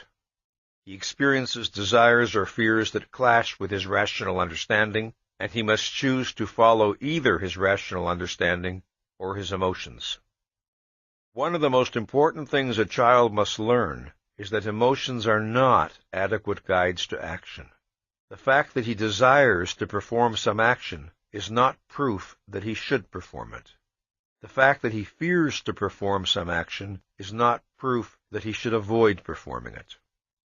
Emotions are not tools of cognition nor criteria of judgment. The ability to distinguish between knowledge and feelings is an essential element in the process of a mind's healthy maturation. It is vital for the achievement and preservation of self-esteem. Self-esteem requires and entails what I call cognitive self-assertiveness, which is expressed through the policy of thinking, judging, and governing action accordingly. To sacrifice one's mind in favor of feelings one cannot justify or defend is to subvert one's self-esteem. If a man permits himself to be carried along passively by feelings he does not judge, he loses the sense of control over his existence that is essential to self-esteem. A child at first is not aware of such a dichotomy as valid desires versus invalid desires. He comes to learn from his experiences and from the teachings of his parents that some of the things he desires are good for him and others are not. Later he learns another subtler distinction. He is entitled to some of the things that he desires, but not to others. Thus he comes to learn that the validity of his desires must be judged. Consider the case of a child who is tempted to steal the toy of a friend. He hesitates because he knows that he has no right to the toy, and that he would be indignant if his friend were to steal one of his toys. But he wants this particular toy, so he evades his knowledge and commits the theft. Within a few months he forgets about the incident, but its consequences are not ended. Wordlessly registered in his mind is the principle that it is permissible at times to ignore knowledge and facts in order to indulge a desire. This is the legacy of his theft. This, plus a residue of vague, nameless guilt, the sense of some inner uncleanliness, the state of a mind learning to distrust itself. He is free subsequently to repudiate this principle consciously and expunge it from his psychology. But if he fails to do so, if instead he reinforces it by repeated acts of evasion and irrational emotional indulgence, he undermines his self-esteem still further. How badly his self-esteem is damaged will depend on the frequency of his evasions, the extent of the knowledge he evades, and the nature of the desires he indulges. Some offenses are clearly more serious than others. If a person develops healthily, mind and emotions tend to achieve harmony. He is not chronically torn by conflicts between his desires and his knowledge. But no matter how well integrated a person may be, The process of holding and integrating the full long-range context of his knowledge is not automatic or infallible. Thus, a man always has the responsibility of monitoring and appraising his desires. The majority of men as adults suffer from a significant deficit of self-esteem. The senseless tragedy of their lives is that most of them betrayed their mind not for the sake of gratifying some violent, if irrational passion, but for the sake of indulging meaningless or senseless whims that they can no longer remember. They betrayed their minds for the sake of being free to act on the impulse or spur of the moment without the responsibility of awareness or thought. They betrayed their minds more often than not over trivia. If it is psychologically disastrous to reject one's mind under the pressure of irrational desires, there is another practice which is perhaps more disastrous still, and that is rejecting one's mind under the pressure of fear. The sacrifice of one's mind to fear is a form of self-abnegation. Now, of course, the experience of fear per se is not abnormal or pathological. In many instances, fear has a definite value. It can activate man to cope with some danger. What is crucial for man's psychological well-being is his attitude toward fear, his method of dealing with it. For instance, it is very common for young children to have the experience of being frightened by a barking dog, but children can react to this experience in different ways. One child may be careful to avoid the dog as a practical precautionary measure. Later, he may learn that the dog is not harmful but playful and may make himself approach the dog and pat him until all fear is gone. Another child may avoid the dog after the first encounter, but continue to whimper and whine whenever he sees or hears the dog, even at a great distance. No amount of evidence that the dog is friendly alters his attitude. The difference in their reactions reflects the different attitudes they adopt toward their fear. The first child, even though afraid, remains in cognitive control. He does not permit the fear to overwhelm his consciousness. Consequently, he does not regard the fear and his avoidance of the dog as a reflection on himself or on his personal worth. He is able to grasp, when the evidence presents itself, that the dog is not in fact a danger to him, and his policy toward the dog changes accordingly. But the second child, overwhelmed by fear, his self-awareness is reduced to a sense of all-encompassing helplessness. Nothing is real to him, nothing matters, except that he is afraid. That is why his mind is not open to evidence that could change his policy toward the dog. In the life of a young child, a certain amount of fear is to be expected. Normally and healthily, with the growth of his knowledge and abilities, these fears are overcome and left behind, so that, with the transition to adulthood, fewer and fewer things have the power to invoke fear in him. The extent to which a child follows this course to full maturity depends on the policy he adopts for dealing with his fears. If, in such situations, a child struggles to preserve the clarity of his mind, he will find, as he grows older, that his susceptibility to fear diminishes radically. If, however, he characteristically surrenders to fear, then fear gains a greater and greater power over him, and each subsequent surrender feels more and more inevitable. His sense of personal efficacy is affected accordingly. The same principle applies on an adult level. For example, a man may remain silent and passively unprotesting when things which he values are being attacked, through fear of not belonging or not being accepted. Or a man may retreat from the challenges of life and bury himself in the safety of the familiar, through fear of failure or of making mistakes. Or a woman may repress her desire for a career through a fear of being considered unfeminine. In all, the result is a profound sense of humiliation, of self-abasement, of self-renunciation, which means a profound loss of self-esteem. Sometimes, of course, a fear experience can be so intense that the capacity for thought is momentarily wiped out. But such panic reactions pertain to short-term emergency situations and are, by their very nature, short-lived. In such cases, a person's attitude and policy toward fear is manifested through what he does when the panic dies down. Does he then proceed to think about the experience, to assimilate it, and to prepare himself for future similar situations? In other words, does he seek to reassert mastery and control over his life? Or does he merely shudder at the memory of the fear, struggle to evade the issue, and hope he will not encounter such problems again, resigning himself to a feeling of helplessness? The policy a man adopts in dealing with fear depends on whether he preserves what I call the will to efficacy. It depends on whether he preserves the value of self-confidence as a goal not to be relinquished, and consequently regards a state of fear as temporary and abnormal and as that which he must overcome. Or does he resign himself to a sense of impotence and accept fear as a basic, unalterable given of his existence, to be endured, not defeated? Just as the will to understand requires that man never resign himself to accepting the unknowable as an inherent part of his life, so the will to efficacy requires that he never resign himself to living with uncontested fear. It must be stressed that the concept of surrender to fear pertains to a psychoepistemological process. That process is the subversion of one's consciousness in order to avoid or minimize a fear experience.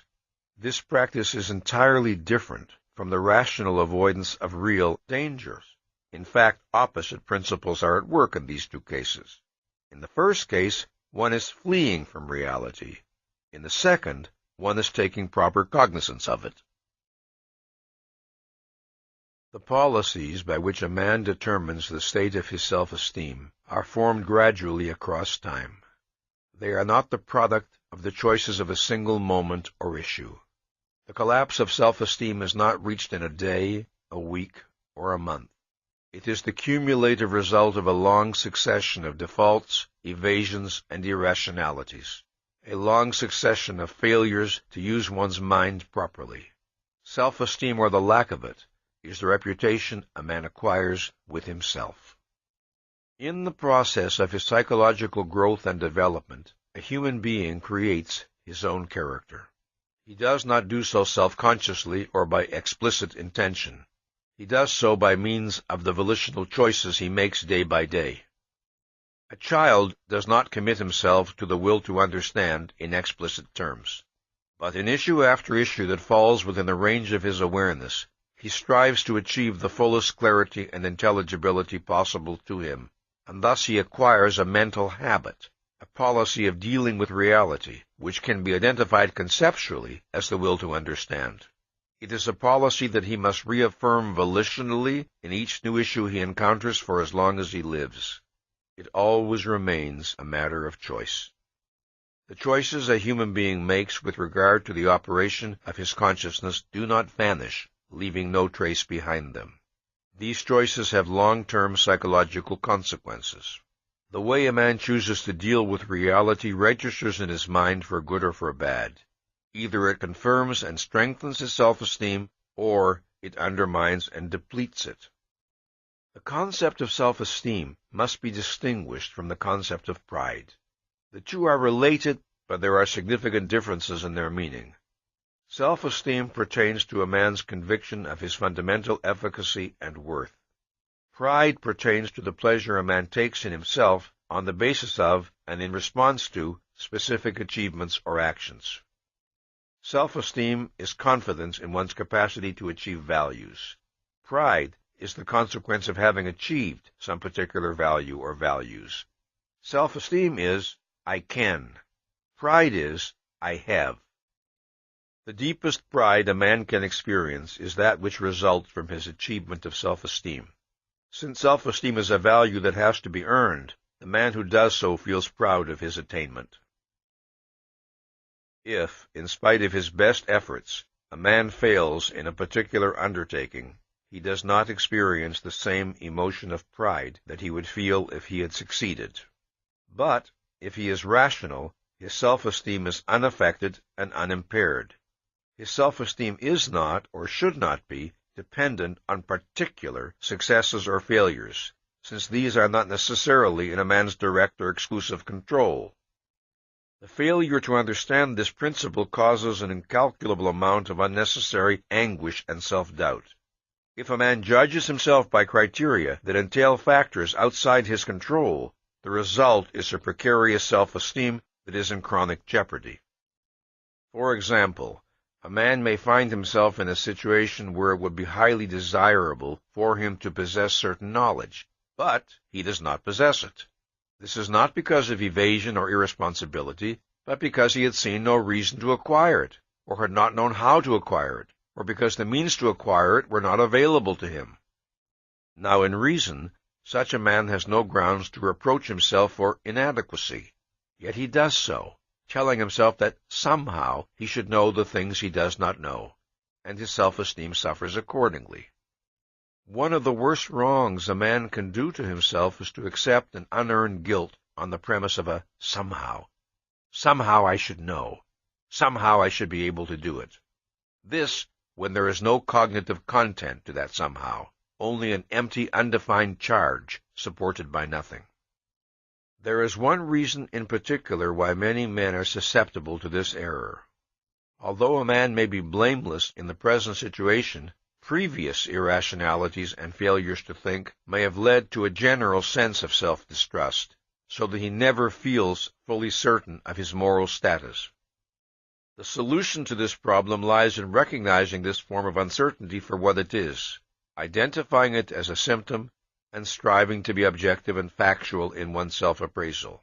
The struggle to achieve a rational policy in dealing with guilt will in itself contribute to the regaining or strengthening of self-esteem. In analyzing the psychology of self-esteem, one of the most important aspects to consider is the relationship of self-esteem to productive work, and more broadly, to the growth and exercise of a man's mental abilities. When I discussed earlier the concept of efficacy, I was speaking of what might be called metaphysical efficacy. This is the kind of efficacy which pertains to a man's basic relationship to reality and reflects the reality-oriented nature of his thinking processes. But there is another sense in which the concept of efficacy may be used. It may refer to a man's effectiveness in specific areas of endeavor, resulting from particular knowledge and skills he has acquired. I shall designate this latter type as particularized efficacy. The kinds of particularized efficacy men acquire, the specific skills they attain, vary according to their interests, values, context, and knowledge. By contrast, metaphysical efficacy is not confined to any particular form of activity. It is applicable to every form of rational endeavor. Self-esteem is not a value which, once achieved, is maintained effortlessly and automatically thereafter. As in the case of every value of a living organism, action is necessary not only to gain it, but also to keep it. Just as the breathing a man does today will not keep him alive tomorrow, so the thinking a man does today will not preserve his self-esteem tomorrow, if he then chooses to evade, to stagnate mentally, to arrest and subvert his rational faculty. Man maintains his metaphysical efficacy by continuing to expand his particularized efficacy throughout his life. That is, by continuing to expand his knowledge, understanding, and ability. Continual intellectual growth is a necessity of self-esteem, as it is a necessity of man's life. When man discovered how to make fire to keep himself warm, his need of thought and effort was not ended. When he discovered how to fashion a bow and arrow, his need of thought and effort was not ended. When he discovered how to build a shelter out of stone, then out of brick, then out of glass and steel, his need of thought and effort was not ended. When he moved his life expectancy from 19 to 30 to 40 to 60 to 70, his need of thought and effort was not ended. So long as he lives, his need of thought and effort is never ended. The desire to grow in knowledge and skills, in understanding and control, is the expression of a man's commitment to the life process and to the state of being human. If and when a man decides that, in effect, he has thought enough, that no further learning is necessary, that he has nowhere to go and nothing to achieve, then he has decided, In fact, whether he recognizes it or not, that he has lived enough. Stagnant passivity and self-esteem are incompatible. The foregoing should not be taken to mean that for the psychologically healthy man, life consists exclusively of problem-solving, productive work, and the pursuit of long-range goals. No. Leisure, recreation, love, and human companionship are vital elements in human existence. But productive work is the process through which a man achieves that sense of control over his life which is the precondition of his being able fully to enjoy the other values possible to him. The man whose life lacks direction or purpose, the man who has no productive aim, necessarily feels helpless and out of control. The man who feels helpless and out of control feels inadequate to and unfit for existence. And the man who feels unfit for existence is incapable of enjoying it.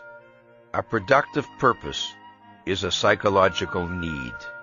To live purposefully and productively is a requirement of psychological well-being. The earliest self-generated pleasure of a human being's life is the pleasure of gaining a sense of control, a sense of efficacy. As the child learns to move his body, to crawl, to bang a spoon against a table and produce a sound, to build a structure of blocks, the enjoyment he exhibits is that of a living being gaining power over its own existence. It is this form of pleasure that a psychologically healthy person never loses. It remains a central motive of his life. This attitude accounts for the phenomenon of the mentally active man who is young at 90, just as the absence of this attitude accounts for the phenomenon of the mentally passive man who is old at 30. Perhaps this is the place to remind you of what I said in the introduction, namely, that I use the term man here in the generic sense to apply equally to men and women. None of these observations are intended to apply exclusively to the male gender. The higher the level of a man's self-esteem, the higher the goals he sets for himself, and the more demanding the challenges he tends to seek. On any level of intelligence or ability, one of the characteristics of self-esteem is a man's eagerness for the new and the challenging, for that which will allow him to use his capacities to the fullest extent. In the same way, a fondness for the familiar, the routine, the unexacting, and a fear of the new and the difficult is almost certainly an indication of a self-esteem deficiency. It must be emphasized that productive achievement is a consequence and an expression of healthy self-esteem, not its cause. The cause of authentic self-esteem is psychoepistemological, the rational, reality-directed character of a person's thinking processes. The causal sequence is as follows. A rational psychoepistemology leads to the attainment of self-esteem, the two together lead to achievements, achievements lead to pride. Failing to understand this causal sequence, many men make the disastrous error of attempting to base their self-esteem on how well they succeed in achieving particular productive goals. However, success of this kind is not necessarily in a man's direct or exclusive control. Since man is neither omniscient nor infallible, and since in many productive endeavors the participation of other people is involved, it is profoundly dangerous to a person's self-esteem to let his sense of personal worth depend on factors beyond his control. The possession of self-esteem does not provide a man with automatic immunity to errors that may have painful emotional consequences. Rationality does not guarantee infallibility.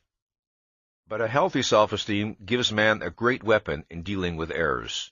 Since his own value and the efficacy of his mind are not in doubt, he is free to bring his full intellectual powers and knowledge to the task of identifying facts and dealing with problems. The foundation of his consciousness is secure, so to speak. Conversely, one of the most disastrous consequences of an impaired or deficient self-esteem is that it tends to hamper and undercut the efficiency of a person's thinking processes. It deprives him of the full strength and benefit of his own intelligence. There are many ways in which a deficiency in self-esteem can adversely affect a person's thinking processes. If a man who faces the basic problems of life with an attitude of, "Who am I to know? Who am I to decide?" the man is undercut intellectually at the outset. A mind does not struggle for that which it regards as impossible. If a man feels that his thinking is doomed to failure, he doesn't think, or doesn't think very persistently.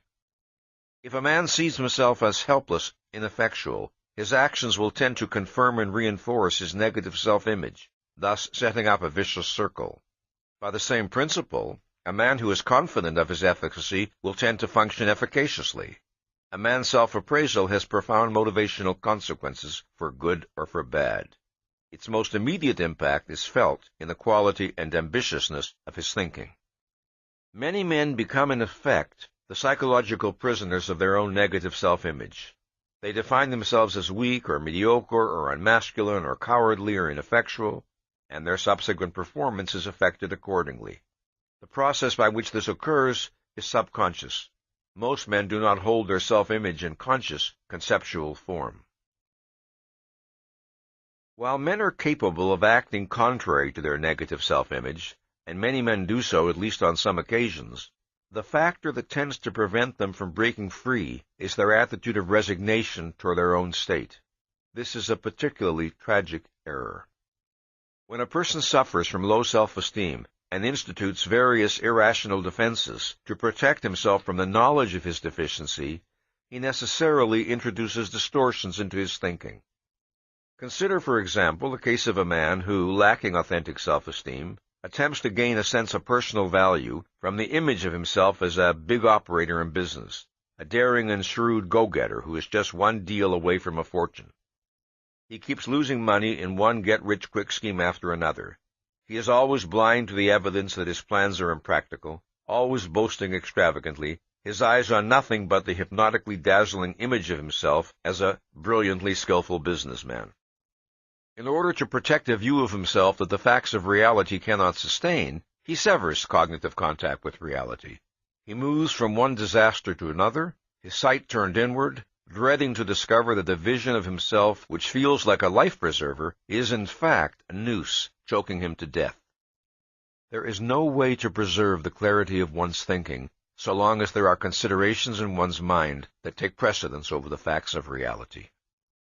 Pretense, self-deception, role-playing are so much a part of most men's lives that they have virtually lost, if they ever possessed, the knowledge of what it means to have an unreserved respect for the facts of reality.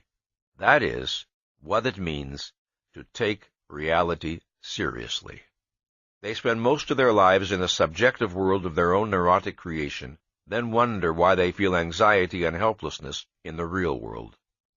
The misery, frustration, and terror that characterize the psychological state of most men testify to two facts.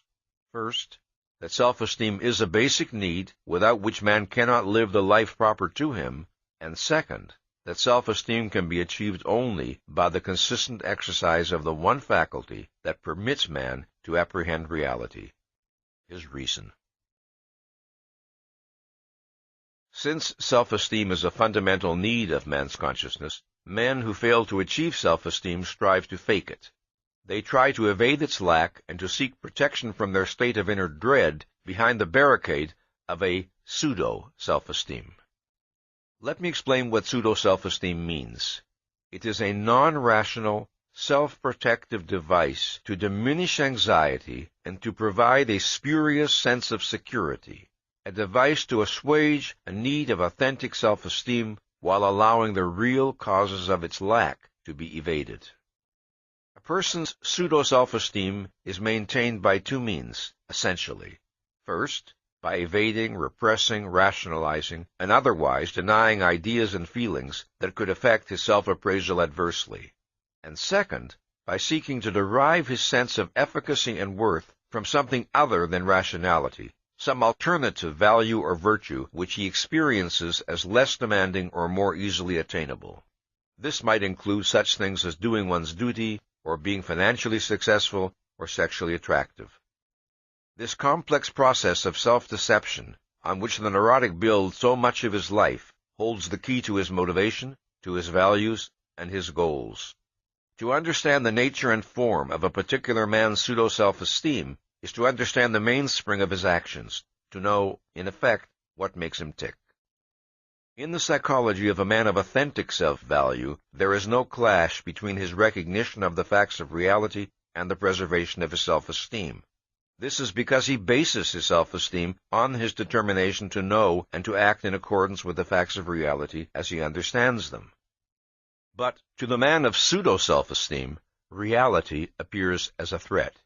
He feels in effect that it's reality or his self-esteem. This is why a man may be perfectly rational and lucid in an area that does not touch on or threaten his pseudo-self-esteem, and be flagrantly irrational, evasive, defensive, and even stupid in an area which is threatening to his self-appraisal. The process of evasion and repression is not sufficient to provide a neurotic with the illusion of self-esteem. That process is only part of the self-deception he perpetrates. The other part consists of the values he chooses as the means of achieving a sense of personal worth. In the process of choosing values, there is a fundamental difference in principle between the motivation of a man of self-esteem and a man of pseudo-self-esteem. An individual who develops healthily derives intense pleasure and pride from the work of his mind and from the achievements which that work makes possible. Feeling confident of his ability to deal with the facts of reality, he will want a challenging, effortful, creative existence. Feeling confident of his own value, he will be drawn to self-esteem in others. What he will desire most in human relationships is the opportunity to feel admiration. He will want to find persons and achievements he can respect that will give him the pleasure which his own character and achievements can offer others. In the sphere both of work and of human relationships, his base and motor is a firm sense of confidence, of efficacy, and as a consequence, a love for existence, for the fact of being alive. The base and motor of the man without self-esteem is not confidence, but fear. Not to live, but to escape his terror of life is his fundamental goal. Not creativeness, but safety is his ruling desire. And what he seeks from others is not the chance to experience admiration, but an escape from moral values, an escape from moral judgment, a promise to be forgiven, to be accepted, to be taken care of, to be comforted and protected in a terrifying universe. A man's self-esteem or pseudo-self-esteem determines his abstract values, not the specific goals he will seek. The latter proceed from a number of factors such as a person's intelligence, knowledge, premises, and personal context. For instance, a person of high self-esteem will desire intellectually challenging work, but whether he chooses to enter business or science or art depends on narrower, less fundamental considerations. Similarly, a man of pseudo-self-esteem will desire that others protect him from reality, but a variety of factors determine whether he feels more at home among the country club set, or the academic set, or the underworld set. The principle that distinguishes the basic motivation of a man of self-esteem from that of a man of pseudo-self-esteem is the principle of motivation by love versus motivation by fear. Love of self and of existence versus the fear that oneself is unfit for existence. Motivation by confidence versus motivation by terror. To the extent that a man lacks self-esteem, he lives negatively and defensively. When he chooses his particular values and goals, his primary motive is not to afford himself a positive enjoyment of existence, but to defend himself against anxiety, against painful feelings of inadequacy, self-doubt, and guilt. Values chosen in this manner may be termed defense values. A defense value is one motivated by fear and aimed at supporting a pseudo-self-esteem. It is experienced in effect as a means of survival, as a substitute for rationality. It is an anti-anxiety device. Such a value is unhealthy, not necessarily by virtue of its nature, but by virtue of the motivation for choosing it. The value itself may not be irrational. What is irrational is the reason for its selection. Productive work, for instance, is a rational value. But escaping into work as a means of evading one's shortcomings and conflicts is obviously not rational. A significant characteristic of defense values is the unreasoning compulsiveness with which they are usually held. Men of pseudo-self-esteem cling to these values with blind tenacity and fanatical devotion as they would cling to a life-preserver in a stormy sea. Man's greatest fear is not of dying, but of feeling unfit to live. And to escape the agony of that feeling, men will pay any price. They will defy logic, they will sacrifice their practical self-interest, Sometimes they will even forfeit their life. With rare exceptions, they will pay any price except the one that could save them. They will not acknowledge the fraudulence of their defenses and work to achieve an authentic self-esteem. They will not accept the responsibility of living as rational beings. No evasion, no defense values, no strategy of self-deception can ever provide a man with a substitute for authentic self-esteem. The sense of efficacy and virtue men long for cannot be purchased by any of the self-frauds men perpetrate. Man needs the conviction that he is right for reality, right in principle, and only a policy of rationality can achieve it. The tragedy of most men's lives comes from their attempts to escape this fact. Self-esteem is the key to man's motivation, by virtue either of its presence or of its absence. And perhaps the most eloquent testimony to the urgency of man's need for self-esteem is the terror that haunts the lives of those who fail to achieve it, the twisted paths along which that terror drives them, and the inevitable wreckage at the end.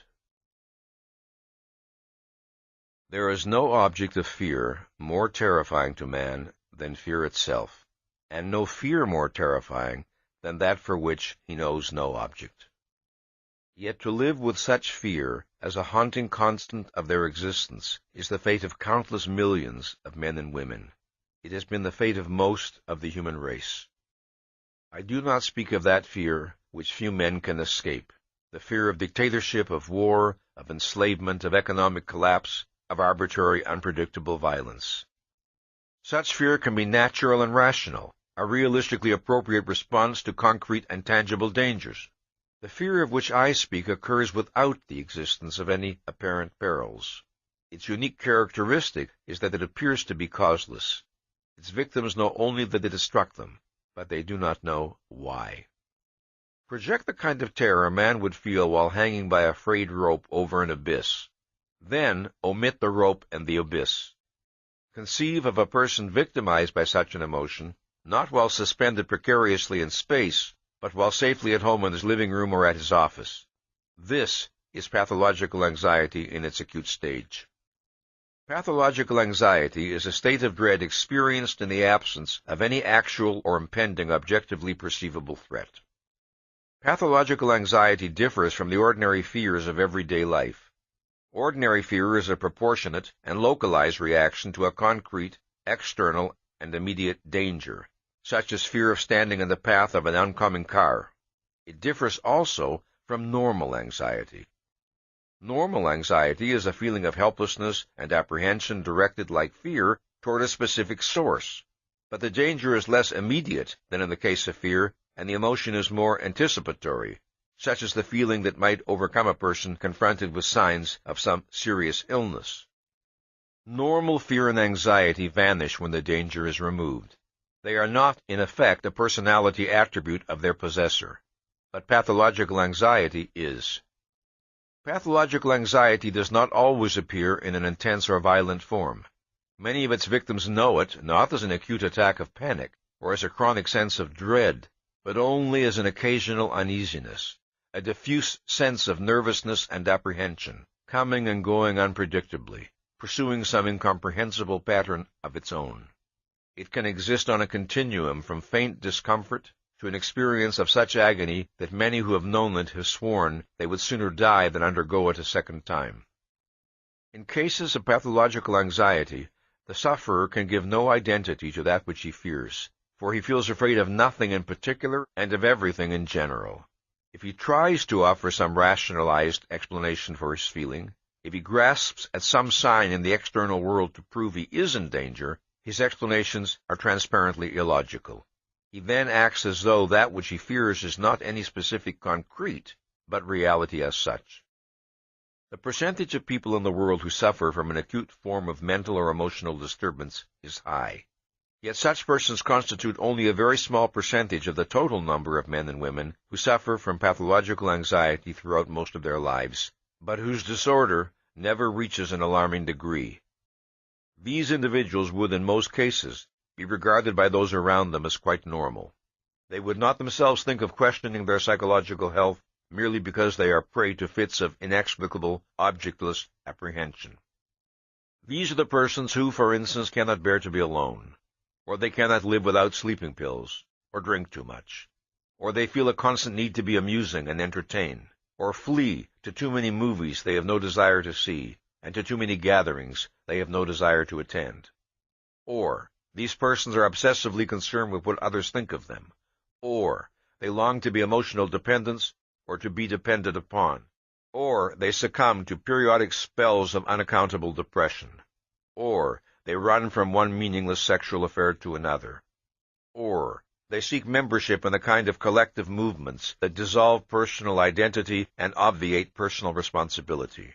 A vast, anonymous assemblage of men and women who have accepted fear as a built-in, not to be wondered about fixture of their soul, dreading even to identify that what they feel is fear, or to inquire into the nature of that which they seek to escape. What is the nature and cause of pathological anxiety? To answer this question, one should begin by noting the metaphysical character of this anxiety.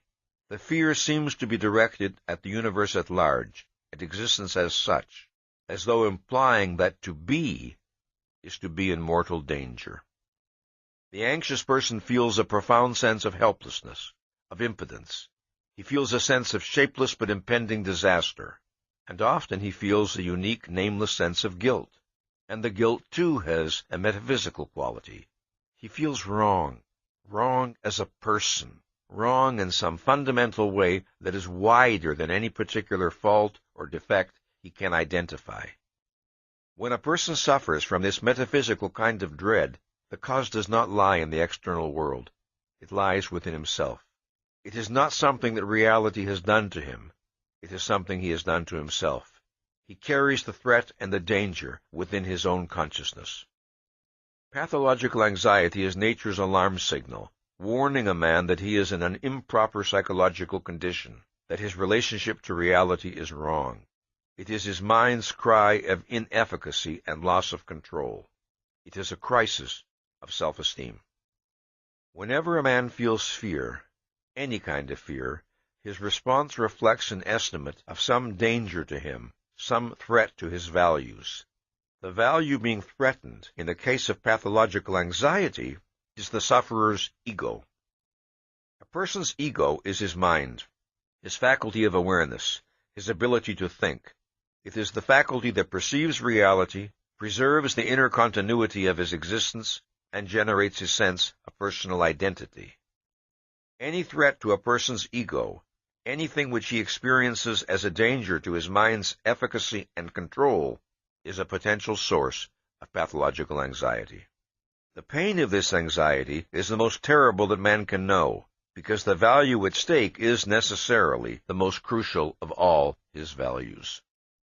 In order to deal with existence successfully, to achieve the values and goals his life and well-being require, man needs to strive for an unobstructed cognitive contact with reality.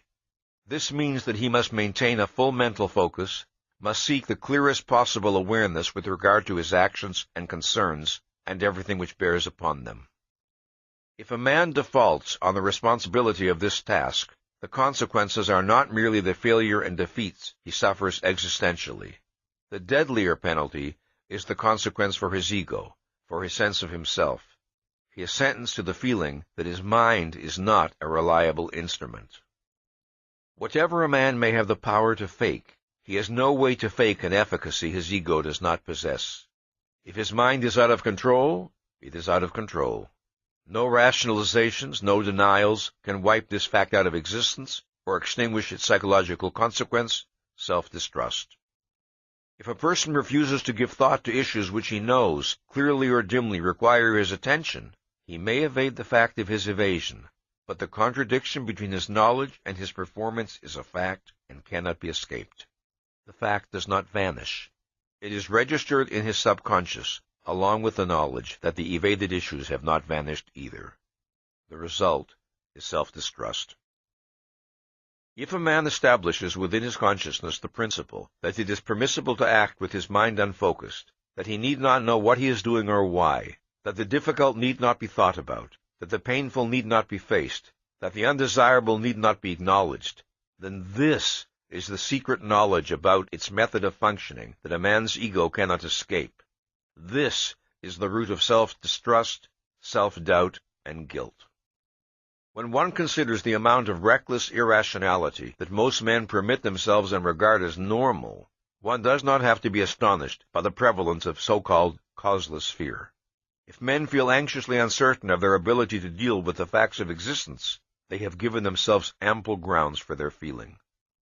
But pathological anxiety, we must remember, is pathological. That is, it's symptomatic of an abnormal and unhealthy condition.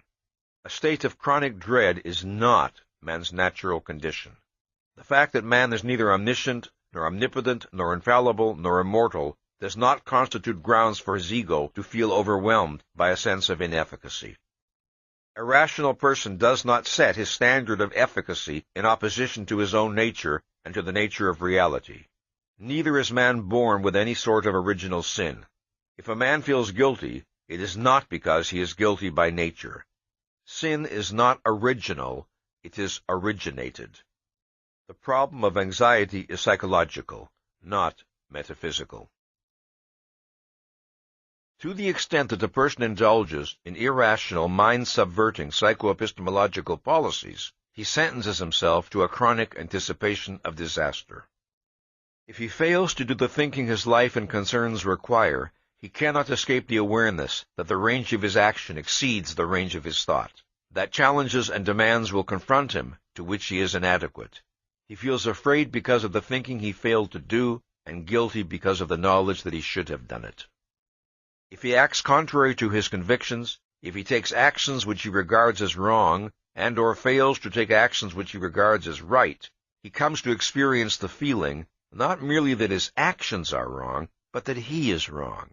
He is wrong as a person, since a person's deepest sense of himself has its base and origin in his method of psychoepistemological functioning, in the processes by which his mind deals with reality. There is another related reason why a man who acts against his own moral convictions will suffer a sense of impending disaster. Whether the moral values a man accepts are rational or irrational, man cannot escape the knowledge that, in order to deal with reality successfully, in order to live, he needs some sort of moral principles to guide him. Implicit in this knowledge is the awareness that ethical principles are a practical necessity of his life on earth. A corollary of this awareness is his expectation that moral and immoral actions have consequences, even if he cannot always predict them.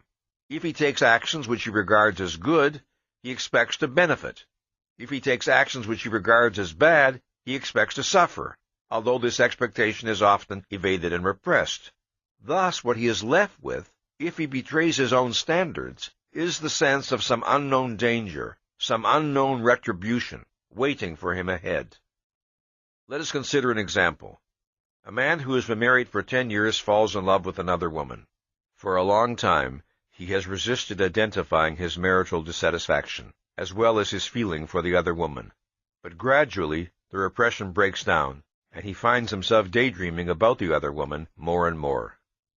He does not think the issue out consciously, he merely lets himself and the problem drift, in the hope that somehow a solution will come to him. One night, accidental circumstances bring him and the other woman together, and he begins an affair with her. He did not intend to begin an affair. His emotions made the decision for him. He feels guilty, and represses the guilt, and continues to drift, evading the other woman's questions about their future. He's still waiting for the solution to come from somewhere. His wife decides to take a trip to visit her parents. As he stands at the airport watching her plane depart, the thought comes to him that if the plane crashed, he would be free and would have no further problems. But the wish is savagely thrust from his mind, along with a sudden burst of hostility toward his wife, which he would never have admitted himself capable of experiencing. Driving home, he suddenly finds that he has difficulty distinguishing the colors of the signal lights. Everything in his field of vision seems to be swimming, and terrible pains appear to be coming from his heart. He feels that he is going to die of a heart attack, but what he is suffering from is a self-esteem attack. The collision is between I must not wish for my wife's death and I did, and do, and will wish for my wife's death. The clash is between a value imperative, engaging his sense of personal worth, his self-esteem or pretense at it, and an emotion, a desire, which contradicts that imperative. Thus, he experiences a crisis of self-esteem. In every instance of pathological anxiety, there is a conflict between some value imperative that is tied in a crucial and profound way to the person's self-appraisal and some failure or inadequacy or action or emotion or desire that the person regards as a breach of that imperative. And it is a breach that the person believes expresses or reflects a basic and unalterable fact of his nature.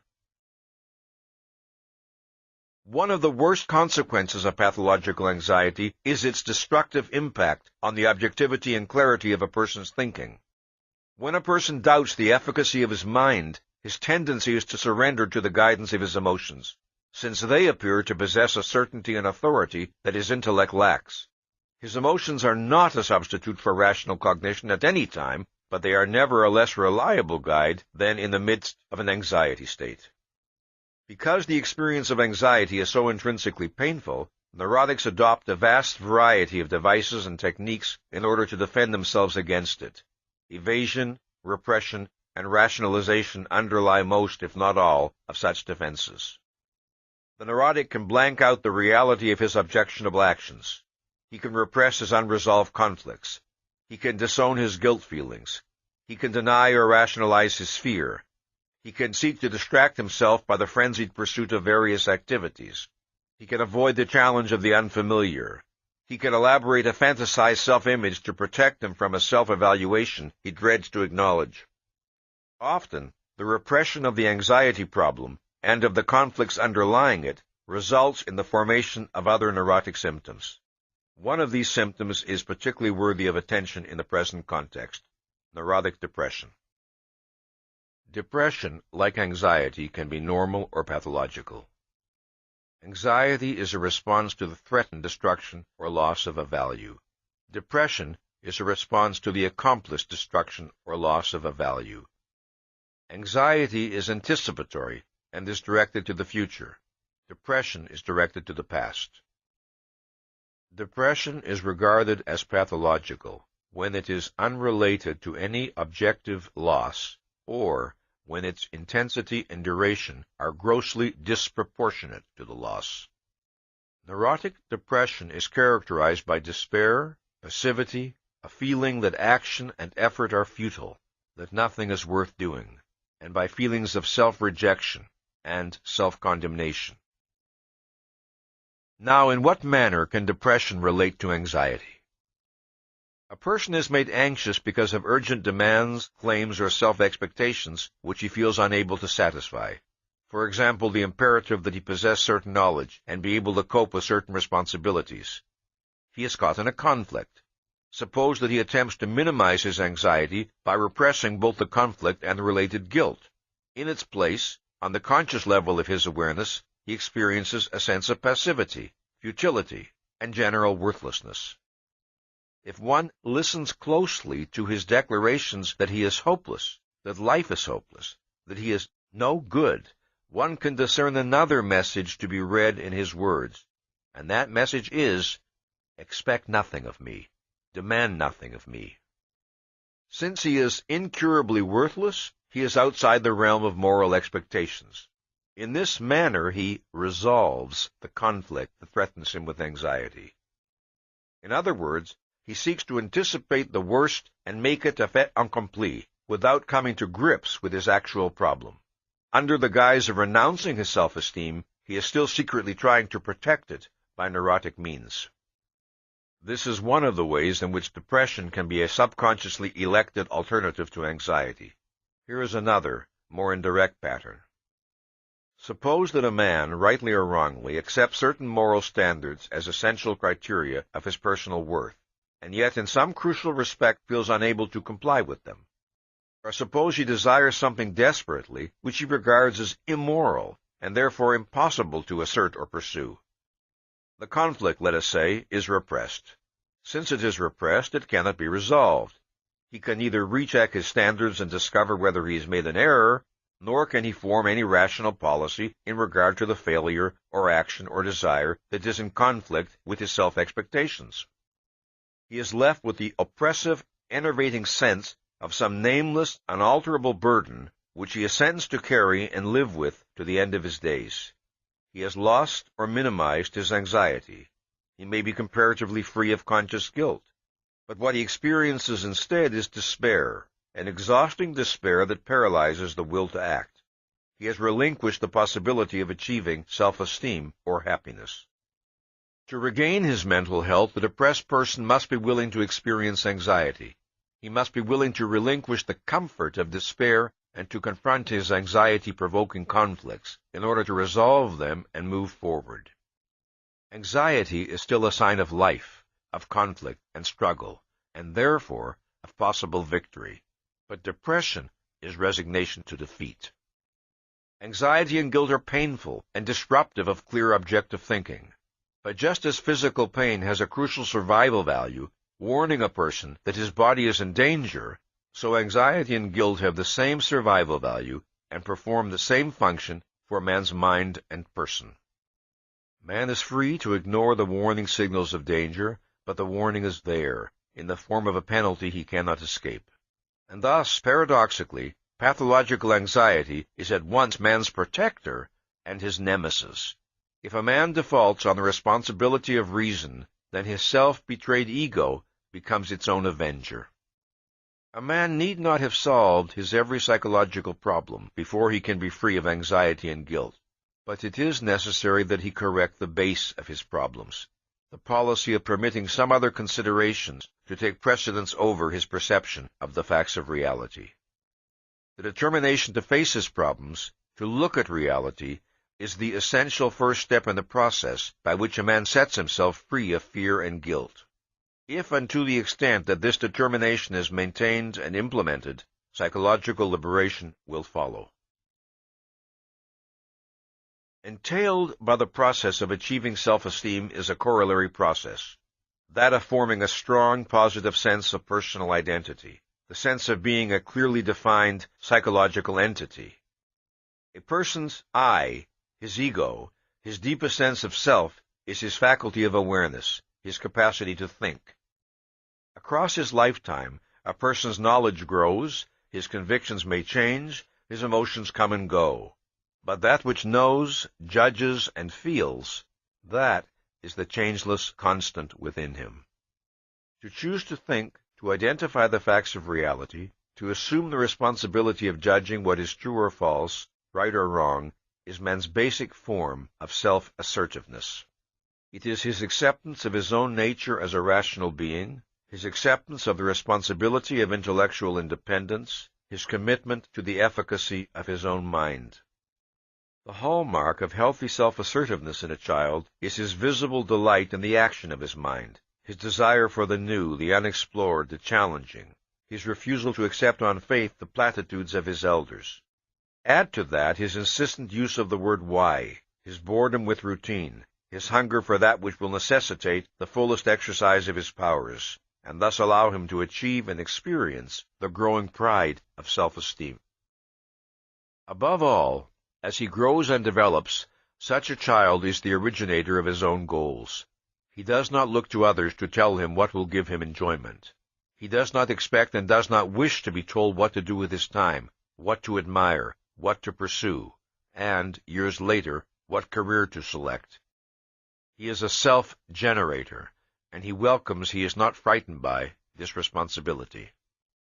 It is this policy, this attitude toward life and toward oneself, that results in the formation of a strong, positive sense of personal identity. The process of healthy growth to psychological maturity rests on a person's acceptance of intellectual responsibility for his own existence. As a human being grows to adulthood, reality confronts him with increasingly more complex challenges at each succeeding stage of his development. The range of thought, knowledge, judgment, and decision-making required of him at the age of 12 is greater than that required at the age of 5. The range required at 20 is greater than that required at 12. At each stage, the responsibility demanded of him involves both cognition and evaluation. He has to acquire a knowledge of facts, and he has to pass value judgments and choose goals. The acceptance of full responsibility for this task is not automatic. The decision to function as an intellectually independent, self-responsible entity is not wired into his brain by nature. It is a challenge to which he responds positively or negatively by choice. Without ever confronting the issue in fully identified terms, the overwhelming majority of men begin retreating very early in life from the challenges of proper conceptual growth, and they die never having actualized more than a small fraction of their potential intelligence. The self-esteem deficiency expressed in the feeling of, "Who am I to know? Who am I to judge? Who am I to decide?" is the consequence of too many retreats from the responsibility of thought and judgment in situations where the person did not have to retreat, where an effort could and should have been made, but was not. Often this policy of self-abdication is wittingly or unwittingly encouraged by parents and other elders who act in such a way as to penalize intellectual independence and initiative on the part of the child. Or the parents and other elders create an impression of such bewildering irrationality that the child simply gives up the effort to understand. By the same token, adults make a positive contribution to the child's proper development to the extent that they encourage and reward independence and self-responsibility. They also act in a consistent, predictable, intelligible manner which supports or implants in the child the conviction that he is living in a knowable world.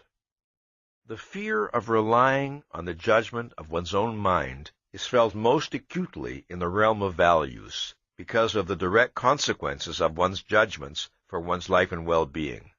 The evaluative errors that men make affect them personally far more often and far more devastatingly than do most of their cognitive errors. To assume responsibility for choosing the values that guide one's life, the principles by which to act, the goals in which to seek happiness, to make such judgments alone, relying solely upon one's own reason and understanding, is to practice the ultimate form of intellectual independence, the one most dreaded by the overwhelming majority of men. Still another reason why the fear of independence is most intense in the sphere of value judgments is the fact that independence in this area is most likely to bring a person into conflict with other people. Cognitive differences do not necessarily generate personal animosity among people. Value differences commonly do. Therefore, independence in the sphere of value judgments is more demanding psychologically. Since a social form of existence is proper to man, since he has many benefits to derive from living among and dealing with his fellow men, it should be recognized that the desire to have a harmonious relationship with his fellow men is a reasonable one. It becomes unreasonable only if and when a man subordinates his mind and judgment to that desire. In other words, if he places that desire above his perception of reality. For some persons who dread intellectual self-reliance, there is still another motive involved. The process of rational thought and judgment is necessarily a process that a man performs alone. Men can learn from one another, but they cannot share the act of thinking.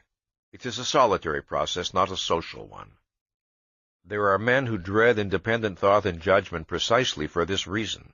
It makes them aware of their separateness as living entities. It makes them aware of the responsibility they must bear for their own existence.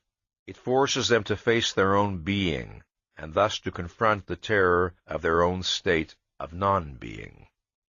To think, to judge, to choose one's values, is to be individuated, to create a distinct personal identity. But there are many people who, in their deepest emotions, do not want personal identity, however much they may scream to their psychiatrists that they are tormented by a sense of inner emptiness. This psychology represents the most profound form of rebellion against one's nature as man, the attempt to escape the responsibility of being human. Fear of intellectual independence can exist in various degrees of intensity. What are its consequences when it is the dominant element in a person's psychology? There is no escape from the facts of reality, no escape from man's nature or the manner of survival his nature requires. Every living species that possesses awareness can survive only by the guidance of its consciousness. If a person rejects his distinctive form of consciousness, If he decides that thinking is too much effort, or that choosing the values needed to guide his actions is too frightening a responsibility, then, if he wants to survive and to function in the world, he can do so only by means of the minds of others. He can do so only by means of their conclusions, their judgments, their values. He knows, consciously or subconsciously, that he does not know what to do and that knowledge is required to make decisions in the face of the countless alternatives that confront him every day of his life. But others seem to know how to live and function. So the only way to exist, he feels, is to follow their lead and live by their knowledge. They will spare him the effort and the risk. He does not begin by choosing to be an intellectual dependent.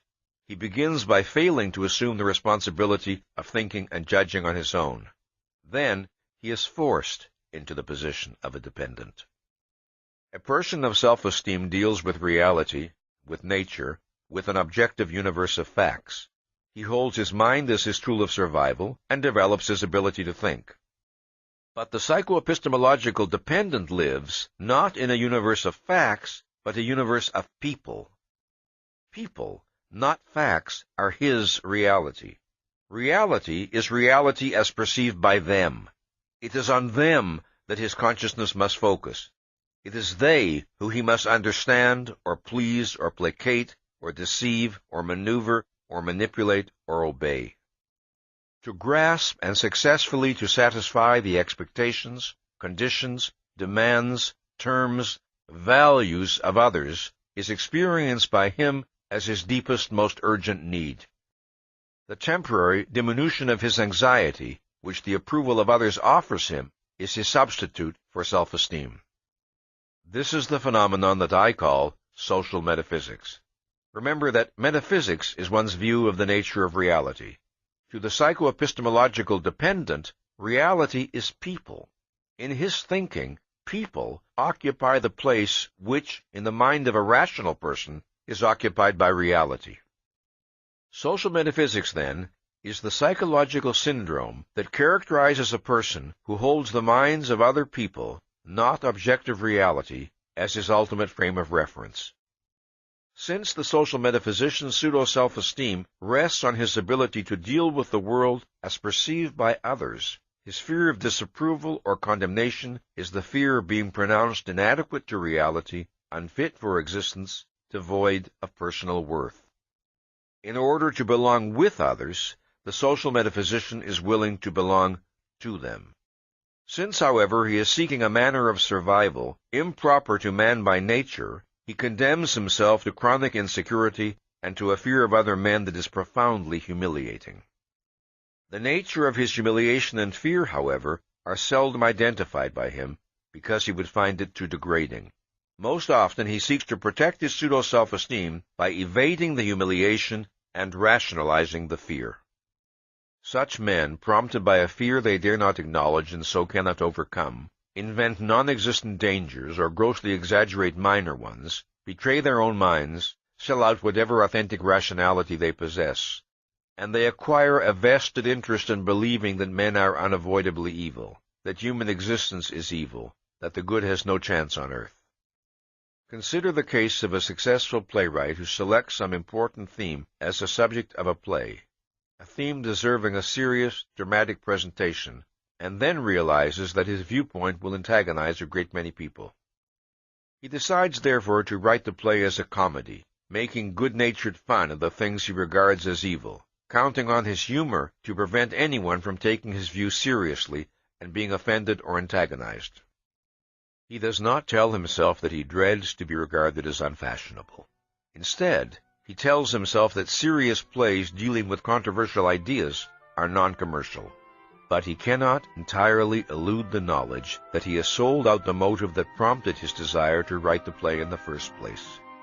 So, he retaliates against his discomforting sense of moral uncleanliness by cursing the stupidity and bad taste of the masses. To the extent that men irrationally surrender to fear, they increase the power of fear over their lives. More and more things acquire the power to invoke fear in them. Their self-confidence diminishes, and their sense of danger grows. With every surrender to the consciousness of others, with every successive betrayal, the social metaphysician's sense of alienation from reality worsens, and his sense of impotence finds confirmation. There are many different types of social metaphysicians. The following traits, however, are common to all: the absence of a firm, unyielding concept of existence, facts, reality, as apart from the judgments, beliefs, opinions, feelings of others; a sense of fundamental helplessness or impotence, a feeling of metaphysical inefficacy; a profound fear of other people, and an implicit belief that other people control that unknowable realm, reality; a pseudo-self-esteem that is tied to and dependent on the responses of the significant others; and a tragic or malevolent sense of life, a belief that the universe is essentially inimical to one's interests. The most fundamental of these traits, the one that makes all the others inevitable, is the absence of a firm, independent sense of objective reality. This is the vacuum that is filled by the consciousness of others, and this is the void that is responsible for that desolate feeling of alienation which is every social metaphysician's chronic torture. It is important to observe that the experience of self-alienation and the feeling of being alienated from the world around one proceed from the same cause, one's default on the responsibility of thinking. The suspension of proper cognitive contact with reality and the suspension of one's ego are a single act. A flight from reality is a flight from self. The most common and easily identifiable type of social metaphysician is the person whose values and view of life are a direct reflection and product of his particular culture or subculture. This is the person who is sometimes described as a conformist. I shall designate this type as the conventional social metaphysician. This is the person who accepts the world and its prevailing values ready-made. His is not to reason why. What is true? What others say is true. What is right? What others believe is right. How should one live? As others live. Why does one work for a living? Because one is supposed to. Why does one get married? Because one is supposed to. Why does one have children? Because one is supposed to. Why does one go to church? Oh, please don't start discussing religion. You might offend someone.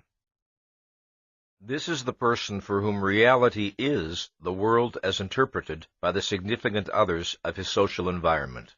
This is the person whose sense of identity and personal worth is a function of his ability to satisfy the values, terms, and expectations of others as he imagines them. This is the type of man without whom no dictatorship could establish itself or remain in existence. He is the man who, in response to advanced signs of danger, closes his eyes. This, lest he be compelled to pass independent value judgments and to recognize that his world is not safe, that action and protest are demanded of him, that the policies and goals of his leaders are evil, and that the significant others are wrong. In the midst of atrocities, he tells himself that the authorities must have their reasons, in order to escape the terror of knowing to whom and to what he has surrendered his existence. It is this same man who, usually when it is too late, will sometimes rebel in hysterical indignation when the atrocities have come too close and cannot be evaded any longer. And this same man may die senselessly in ineffectual protest, screaming at the malevolent omnipotence of the enemy and wondering who or what had made the enemy's power possible. The conventional type is the most blatant and uncomplicated species of social metaphysician. He represents the paradigm case, so to speak, the basic pattern that serves as a reference point with regard to which other species of social metaphysicians may be understood. Another type of social metaphysician is the power seeker. In this type, fear of others is especially pronounced. He finds his fear intolerable, and his reaction is an overriding emotion of hatred. The hatred is aimed at those who invoke his fear. Resentment and hostility are his dominant emotional traits. The power-seeking social metaphysician feels too unsure of his ability to gain the love and approval he desires. His sense of inferiority is overwhelming, and the humiliation of his dependence infuriates him. He longs for an escape from the uncertainty of free market social metaphysical competition, where he must win men's voluntary esteem. He wants to deceive, to manipulate, to coerce the minds of others, to leave them no choice in the matter. He wants to reach a position where he can command respect, obedience, love. As an example, consider King Frederick Wilhelm of Prussia, who would beat his subjects while shouting at them, "You must not fear me, you must love me." This is the psychology of any dictator, from Hitler to Stalin to Khrushchev to Castro to Mao. Fear is the emotion which power-seeking social metaphysicians understand best. The absence of fear in any person they deal with robs them of their delusion of efficacy. Their sense of personal identity tends to evaporate in such a person's presence. Faced with the question, "What am I to do with my life?" or "What will make me happy?" the conventional social metaphysician seeks the answer among the standard values of his culture: respectability, financial success, marriage, family, professional competence, and so on. Faced with the question, "How am I to make my existence endurable?" the power-seeking social metaphysician seeks the answer in aggressive and destructive action aimed at the external object of his fear, other people. Consider next the psychology of what I call the spiritual social metaphysician. This type does not seek to please and placate people in the manner of a conventional social metaphysician, or to gain power over them like a power seeker. This type often does virtually nothing at all. His chief virtue, he proclaims or implies, is that he is too good for this world. He must not be expected to conform to conventional standards. He must not be expected to achieve anything tangible. His friends and acquaintances must love and respect him, not for anything he does, but for what he is. The spiritual social metaphysician's claim to esteem rests on his alleged possession of a superior kind of soul, a soul that is not his mind, not his thoughts, not his values, not anything specifiable, but an ineffable composite of undefinable longings, incommunicable insights, and impenetrable mystery. If and when he fails to receive the acceptance and esteem he craves, he explains to himself that people are not fine enough to appreciate the real him. He may even prefer to be alone, to avoid people. The better to dream undisturbed about how he would be admired and loved if only people knew what he was really like deep inside. It should be added that there are moments when the thought of people knowing what he is really like fills him with terror. An overactive fantasy life is often characteristic of this type. He sees himself as a religious saint, or an inspired statesman, or a renowned poet, or a sexually irresistible Don Juan. The extreme case of this mentality is a subtype which may be designated as the religious fanatic social metaphysician. This type of person can dissociate himself from the human race altogether, with God as his significant other, as the object of his social metaphysical attachment. Having despaired of impressing his fellow men, it is God whom he seeks to impress. Since God cannot frown at him, or snub him socially, or inquire as to why he doesn't get a job, the religious fanatic type is free to imagine that God is smiling down at him, blessing and protecting him, responding to the true nobility of his soul, which everyone on earth is too superficial or corrupt to do.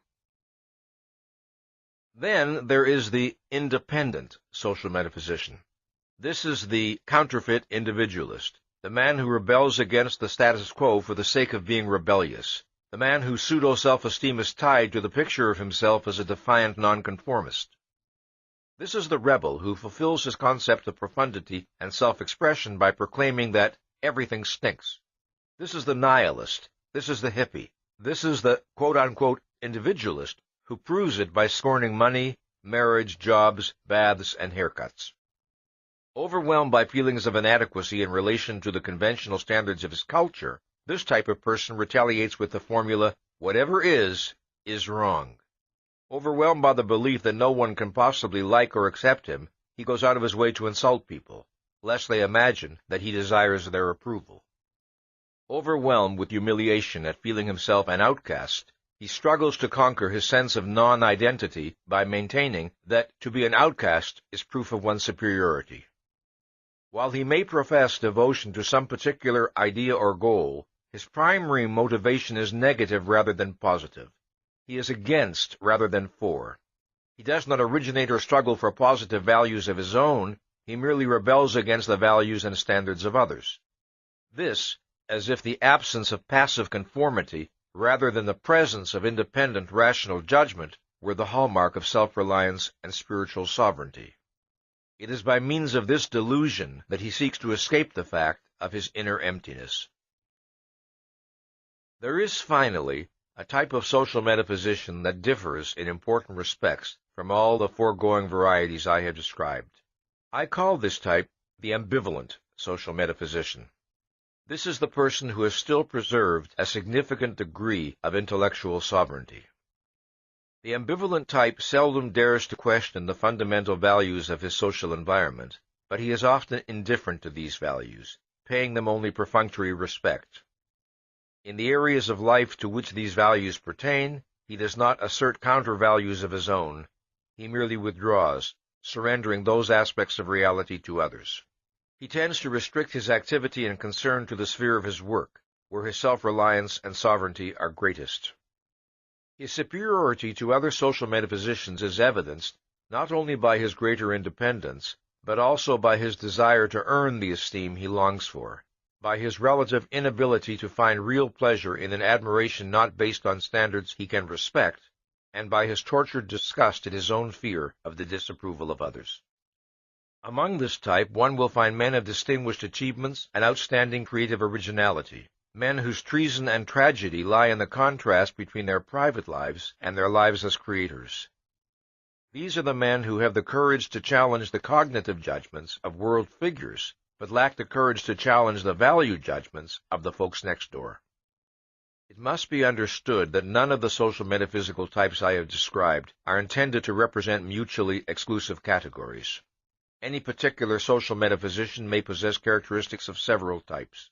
The purpose of such a typological description is to isolate certain dominant trends among social metaphysicians. The forms that social metaphysics can take are virtually unlimited, but if one grasps the principles involved, one will be better able to understand the appalling consequences to which such social metaphysics leads. It has been barely possible here to hint at those consequences. The full story cannot be told in so brief a discussion, but it is written in blood across the pages of history. Now, let's examine the psychology of sex and romantic love and their relationship to self-esteem.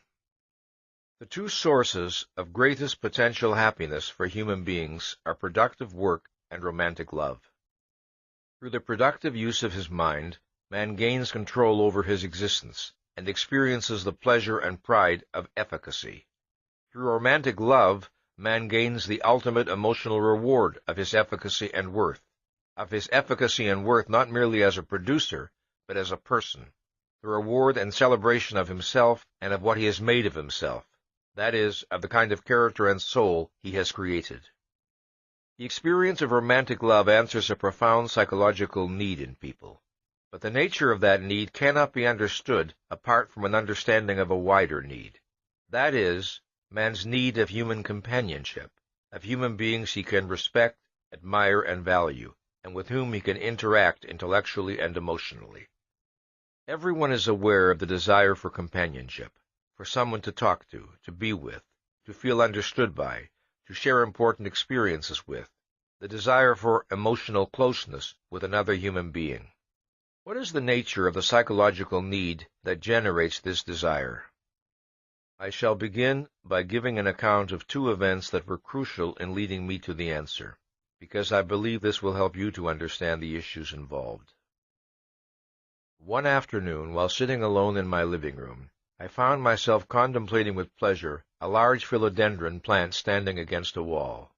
It suddenly occurred to me to ask, what is the nature of this pleasure? What is its cause?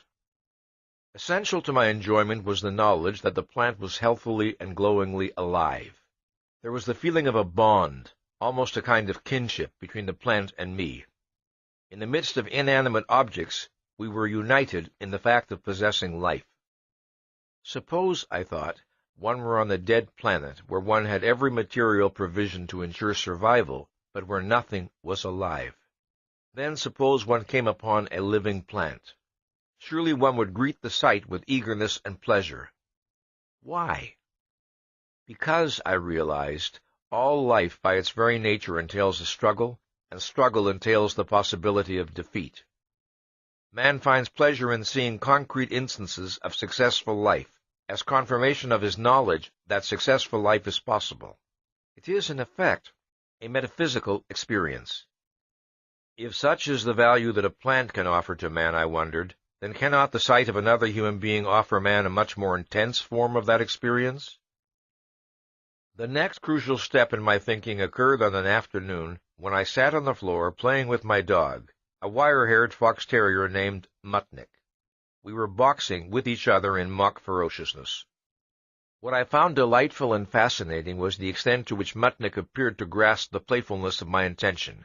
She was snarling and snapping and striking back, while being unfailingly gentle in a manner that projected total, fearless trust.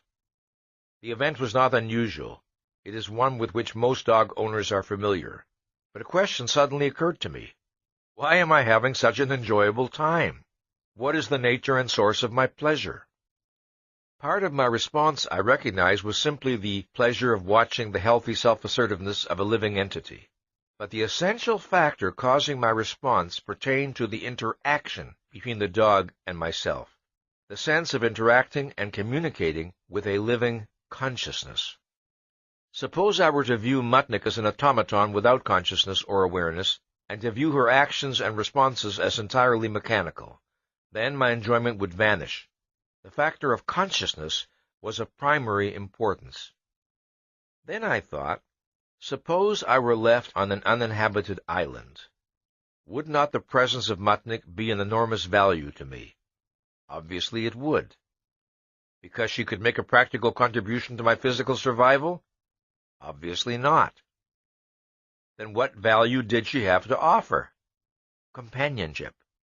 A conscious entity with whom to interact and communicate as I was doing now. But why is that a value? The answer to this question, I realize, would explain much more than the attachment to a pet. Involved in this issue is the psychological principle that underlies man's desire for human companionship. It is the principle that would explain why a conscious entity seeks out and values other conscious entities, why consciousness is of value to consciousness. When I identified the answer, I called it the Mutnik principle, because of the circumstances under which it was discovered. Now let us consider the nature of this principle. My feeling of pleasure in playing with Mutnik contained a particular kind of self-awareness. The self-awareness came from the nature of the feedback Mutnik was providing. From the moment I began to playfully box, she responded in an equally playful manner. She conveyed no sign of feeling threatened. She projected an attitude of trust and pleasurable excitement. The effect of Mutnik's behavior was to make me feel seen, to make me feel psychologically visible. Mutnik was responding to me not as to a mechanical object, but as to a person. What is significant is that Mutnik was responding to me as a person in a way that I regarded as objectively appropriate. Had she responded with fear and an attitude of cowering, I would have experienced myself as being misperceived by her and would not have felt pleasure. Now, why does man find pleasure in the experience of self-awareness and psychological visibility that the appropriate feedback from another consciousness can evoke? Consider the fact that normally man experiences himself as a process, in that consciousness itself is a process, and the contents of man's mind are a shifting flow of perceptions, thoughts, and emotions. His own mind is not an unmoving entity which man can contemplate objectively, as he contemplates objects in the external world. He has, of course, a sense of himself, of his own identity, but it is experienced more as a feeling than a thought. A feeling which is very diffuse, which is interwoven with all his other feelings, and which is very hard, if not impossible, to isolate and consider by itself. His self-concept is not a single concept, actually, but a cluster of images and abstract perspectives on his various real or imagined traits and characteristics, the sum total of which can never be held in focal awareness at any one time. That sum is experienced, but it is not perceived as such. When a man stands before a mirror, he is able to perceive his own face as an object in reality, and he finds pleasure in doing so, in contemplating the physical entity who is himself. There is a value in being able to look and think, "That's me." Is there a mirror in which man can perceive his psychological self, in which, in effect, he can perceive his own soul? Yes. The mirror is another consciousness. Man is able alone to know himself conceptually. What another consciousness can offer is the opportunity for man to experience himself perceptually. To a very small extent, that was the opportunity afforded me by Mutnik. In her response, I was able to see reflected an aspect of my own personality. But a human being can experience this self-awareness to a full and proper extent only in a relationship with a consciousness like his own, that is, another human being. Just as there are many different aspects of a man's personality and inner life, so a man may feel visible in different respects in different human relationships. He may experience a greater or lesser degree of visibility over a wider or narrower range of his total personality, depending on the nature of the person with whom he is dealing and on the nature of their interaction. The mere fact of holding a conversation with another human being entails a marginal experience of visibility, if only the experience of being perceived as a conscious entity. However, in a close human relationship, with a person one deeply admires and cares for, one expects a far more profound visibility involving highly individual and intimate aspects of one's inner life. A friend, said Aristotle, is another self. It was an apt formulation. A friend reacts to a man as the man would react to himself in the person of another. Thus, the man perceives himself through his friend's reaction. He perceives his own person through its consequences, in the consciousness and behavior of the perceiver. This, then, is the root of man's desire for companionship and love. It is the desire to perceive himself as an entity in reality through the reactions and responses of other human beings. In any given relationship, the extent to which a man achieves this experience depends crucially on two factors. First, the extent of the mutuality of mind and values that exists between himself and the other person. Second, the extent to which his self-image corresponds to the actual facts of his psychology, that is, the extent to which he knows himself and judges himself correctly. The desire for visibility is usually experienced by men as the desire to be understood by other human beings. If a man is happy and proud of some achievement, he wants to feel that those who are close to him understand his achievement and its personal meaning to him, understand and attach importance to the reasons behind his emotions. Or, if a man is given a book by a friend and told that this is the kind of book he will enjoy, the man feels pleasure and gratification if his friend's judgment proves correct, because he feels visible, he feels understood. Or if a man suffers over some personal loss, it is of value to him to know that his plight is understood by those close to him, and that his emotional state has reality to them. It is not blind acceptance. This must be emphasized. It is not blind acceptance that a normal person desires, nor unconditional, quote-unquote, love, but rather understanding. The great majority of contemporary psychologists regard man in effect as a social metaphysician by nature, who needs the approval of others in order to approve of himself. But it would be a gross error to confuse the motives of the social metaphysician, which are pathological, with a healthy person's desire for visibility. A psychologically healthy person does not depend on others primarily for his self-esteem. He expects others to perceive his value, not to create it. Unlike the social metaphysician, he does not desire approval indiscriminately or for its own sake. The admiration of others is of value and importance to him only if he respects the standards by which others judge him, and only if the admiration is directed at qualities which he himself regards as admirable. If other men give authentic evidence of understanding and appreciating him, they rise in his estimation. His estimate of himself does not change.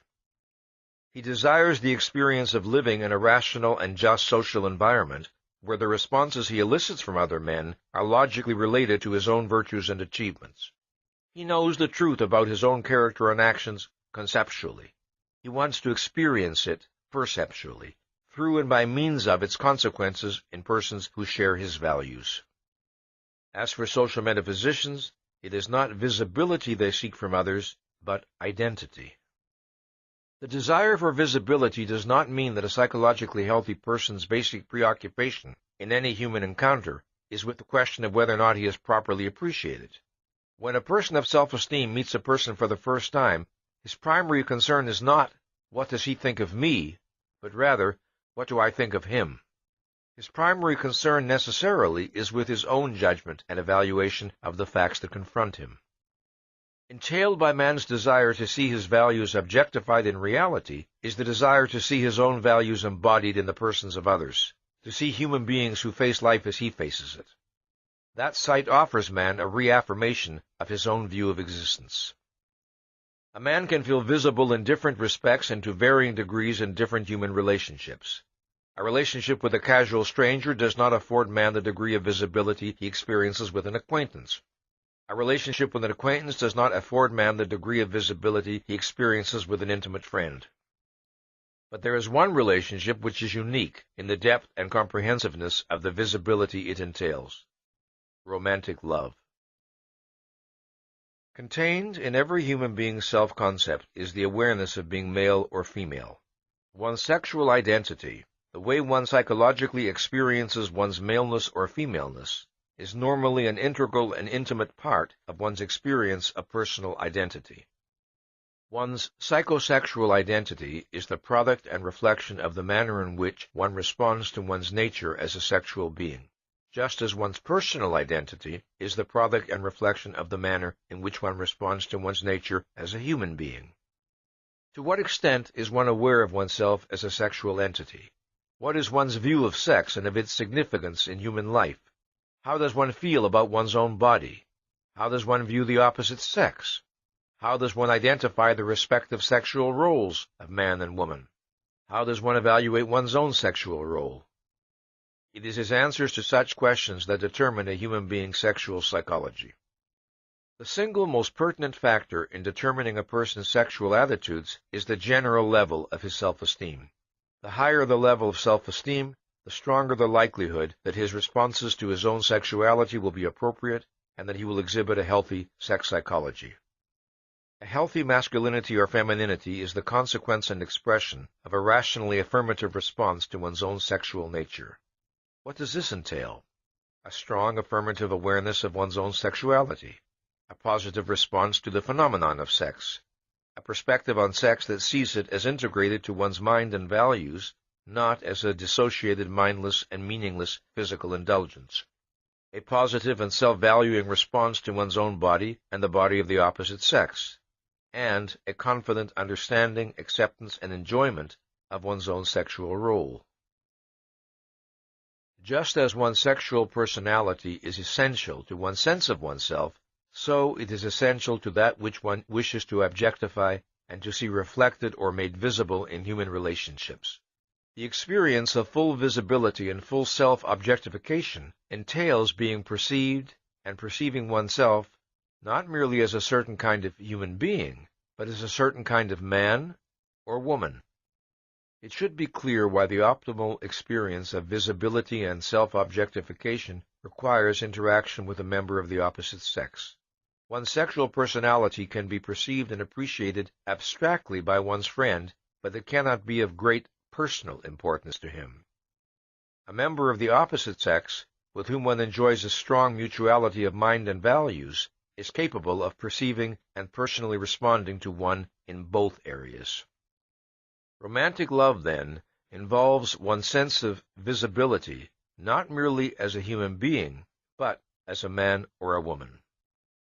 I want to stress that this experience of full visibility exists only as a potential in relation to the opposite sex, not as an automatic actuality. Whether or not a man and woman of the same basic values and sense of life will respond fully and personally to each other depends on many factors. These may include the context or circumstances in which their relationship occurs, the nature of their respective interests, the presence or absence on either side of emotional involvements elsewhere, the presence or absence of repression in one or both, and so on. Further, a man and woman may be in love while not enjoying a full unity of mind and values if there are major and basic areas of affinity and mutuality between them. Even if they do not feel optimally visible to each other, they may feel visible to a significant and enjoyable extent. Let me mention, as an aside, that I am using heterosexual relationships as my basic model because that encompasses the great majority of the human race. But there is very little of anything I am saying about romantic love here that is not equally applicable to gay relationships. Love is an emotional response that involves two basic related aspects. One regards the loved object as possessing or embodying qualities that one values highly, and as a consequence, one regards the loved object as a source of pleasure. This applies to any category of love, not only romantic love. In the case of romantic love, which is the most intense, positive emotional response one human being can offer another, one sees the loved object as possessing or embodying one's highest values and as being crucially important to one's personal happiness. Further, one sees the loved object as being crucially important to one's sexual happiness. This is one of the defining characteristics of romantic love. It is in a person's romantic sexual choices that his view of himself and of existence stands eloquently revealed. A man falls in love with and sexually desires the woman who reflects his deepest values. A man of self-esteem, a man in love with himself and with life, feels an intense need to find human beings he can admire, and to find a spiritual equal whom he can love.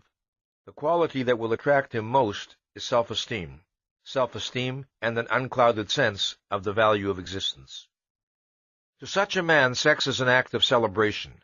Its meaning is a tribute to himself and to the woman he has chosen, the ultimate form of experiencing concretely and in his own person the value and joy of being alive. The need for such an experience is inherent in man's nature. But if a man lacks the self-esteem to earn it, he attempts to fake it.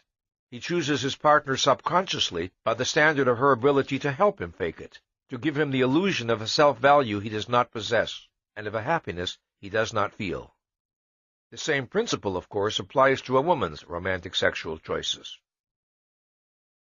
More than any other relationship, romantic love involves the objectification of one's self-value. Romantic love involves fundamental visibility. The essence of the romantic love response is, I see you as a person, and because you are what you are, I desire you for my sexual happiness. To understand why this is the most profound personal tribute one person can pay another, and why romantic love involves the most intense expression and objectification of one's self-value, we must consider certain facts about the nature and meaning of sex. Of all the pleasures that a person can experience, sex is potentially the most intense. There are other pleasures that can last longer across time, but none that is comparable in strength and intensity. Sex is unique among pleasures in its integration of mind and body. It integrates perceptions, emotions, values, and thought. It offers an individual the most intense form of experiencing his own total being, of experiencing his deepest and most intimate sense of his self. In sex, one's own person becomes a direct, immediate source of pleasure. And since pleasure is experienced by man as the good, sex offers him the most intense and immediate form of experiencing himself as good, meaning as a value. Further, sex offers man the most intense and immediate form of experiencing life as a value. His self-esteem exists in a man's mind as an abstraction. Its meaning is that he is competent to achieve his values and therefore to achieve happiness, and that he is worthy of doing so. The pleasure he experiences in the act of sex is the direct, immediate sensory confirmation and reaffirmation of that conviction. His conviction that life is a value, that life is worth living, exists in a man's mind as an abstraction. Its meaning is the conviction that the nature of life is such that happiness is within his power to achieve. The pleasure he experiences in the act of sex is the confirmation and reaffirmation of that conviction. And thus, sex is the ultimate form in which man experiences perceptually that he is good and that life is good. Sex affords an individual a most intensely pleasurable form of self-awareness. In romantic love, when a man and woman project that they desire to achieve this experience by means of each other's person, that is the highest and most intimate tribute a human being can offer or receive. That is the ultimate form of acknowledging the value of the person one desires and of having one's own value acknowledged. It is in this sense that romantic love involves an intense objectification of one's self-value. One sees that value reflected and made visible in the romantic response of one's partner. A crucial element involved in this experience is the perception of one's efficacy as a source of pleasure to the being one loves. One feels that it is one's person, not merely one's body, that is the cause of the pleasure felt by one's partner. Thus, one sees one's own soul and its value in the emotions on the face of one's partner. If in sex one desires the freedom to be spontaneous, to be emotionally open and uninhibited, to assert one's right to pleasure, and to flaunt one's pleasure in oneself, then the person one most desires is a person with whom one feels freest to be oneself. The person one most desires is the person whom one regards as one's proper psychological mirror, the person who reflects one's deepest view of oneself and of life. That is the person who will allow one to experience optimally the things one wishes to experience in the realm of sex. Most people experience great difficulty in identifying the cause of their romantic sexual choices, not only because most people are poor introspectors, but also because the factors that bring about a romantic attraction between two individuals are enormously complex. I spoke of a mutuality of mind and values, but that's a very wide abstraction. What more specifically does it entail? To answer that question, we must consider a concept that is basic to an understanding of romantic love, the concept of sense of life. A sense of life is the emotional form in which a person experiences his deepest view of existence and of his own relationship to existence. It is the subconsciously integrated sum of a person's broadest and deepest conclusions about the world, about life, and about himself.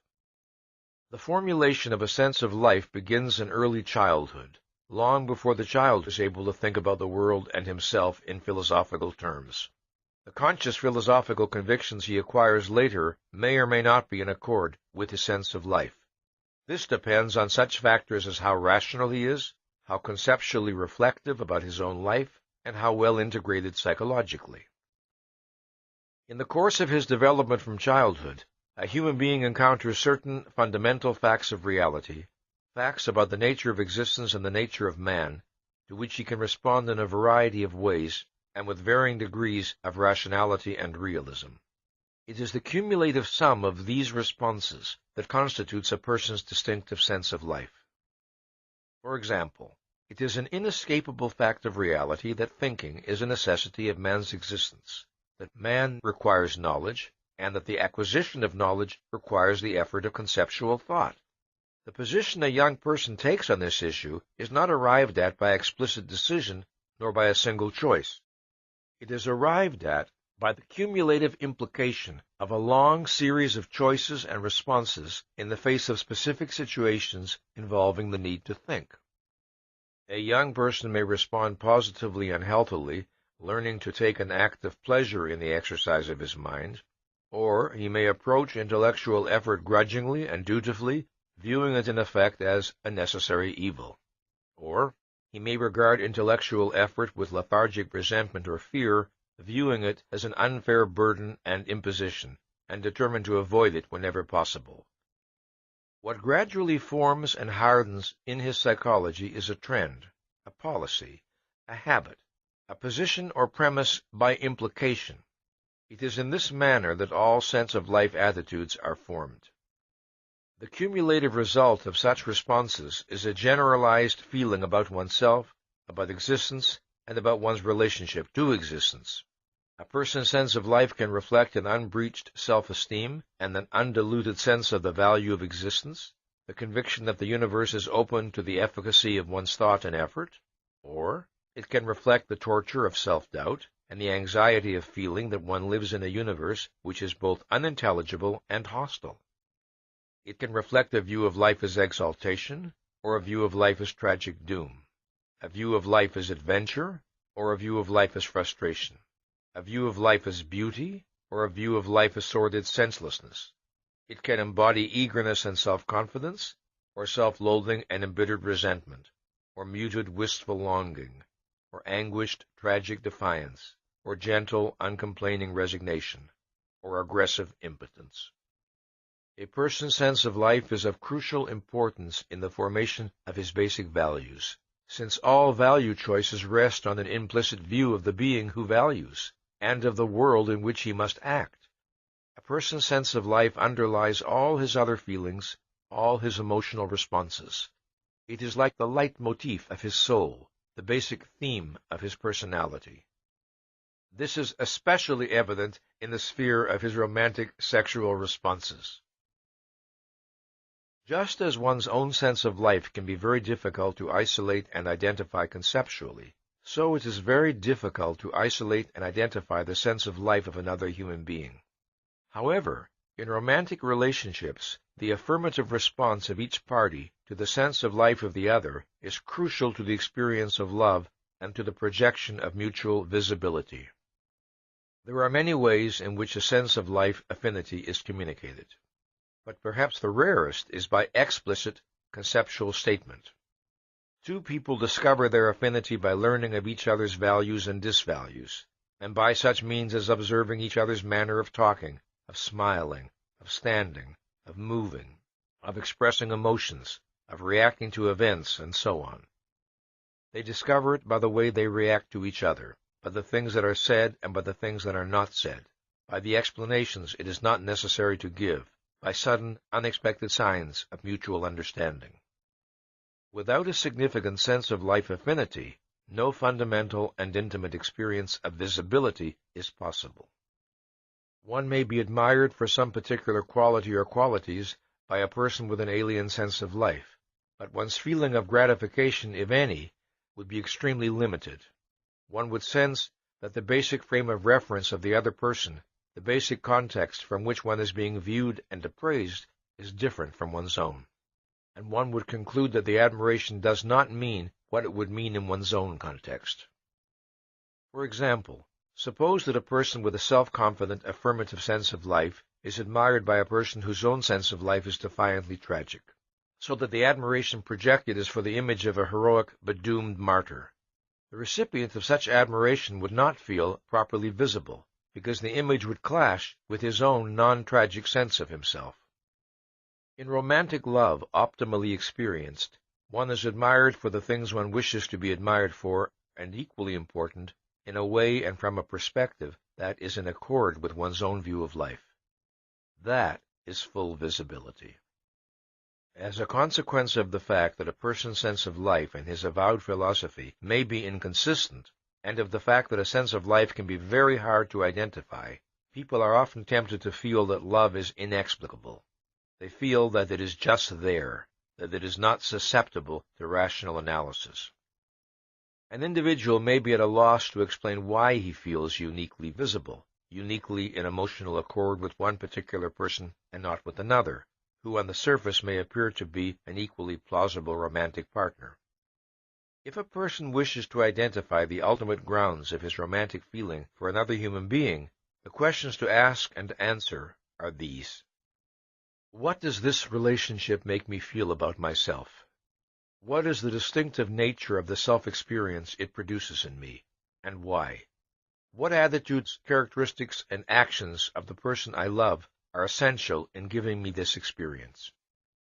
The answers to these questions will tell a person a great deal, not only about the nature of his romantic feeling, but also about the nature of his self-esteem and about his deepest image of himself.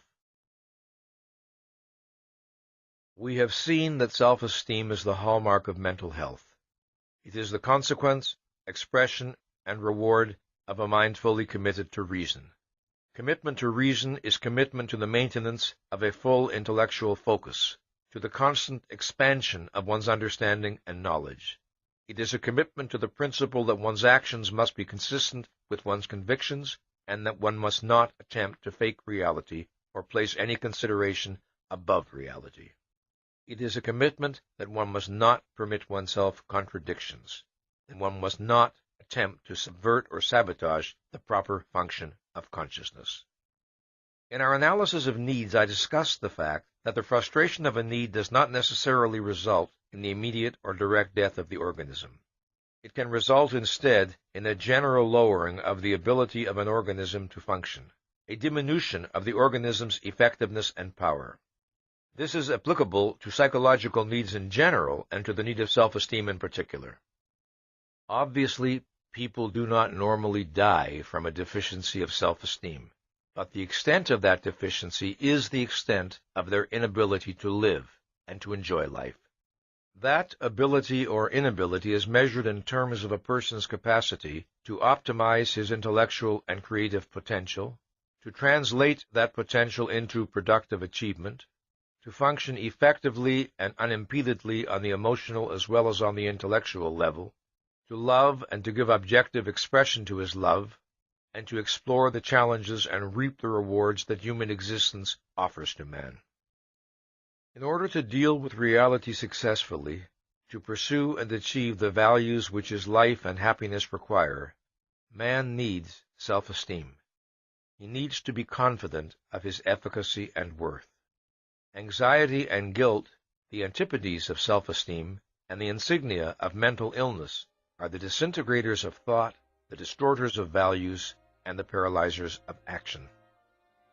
When a person of self-esteem chooses his values and sets his goals, when he projects the long-range purposes that will unify and guide his actions, it is like a bridge thrown to the future.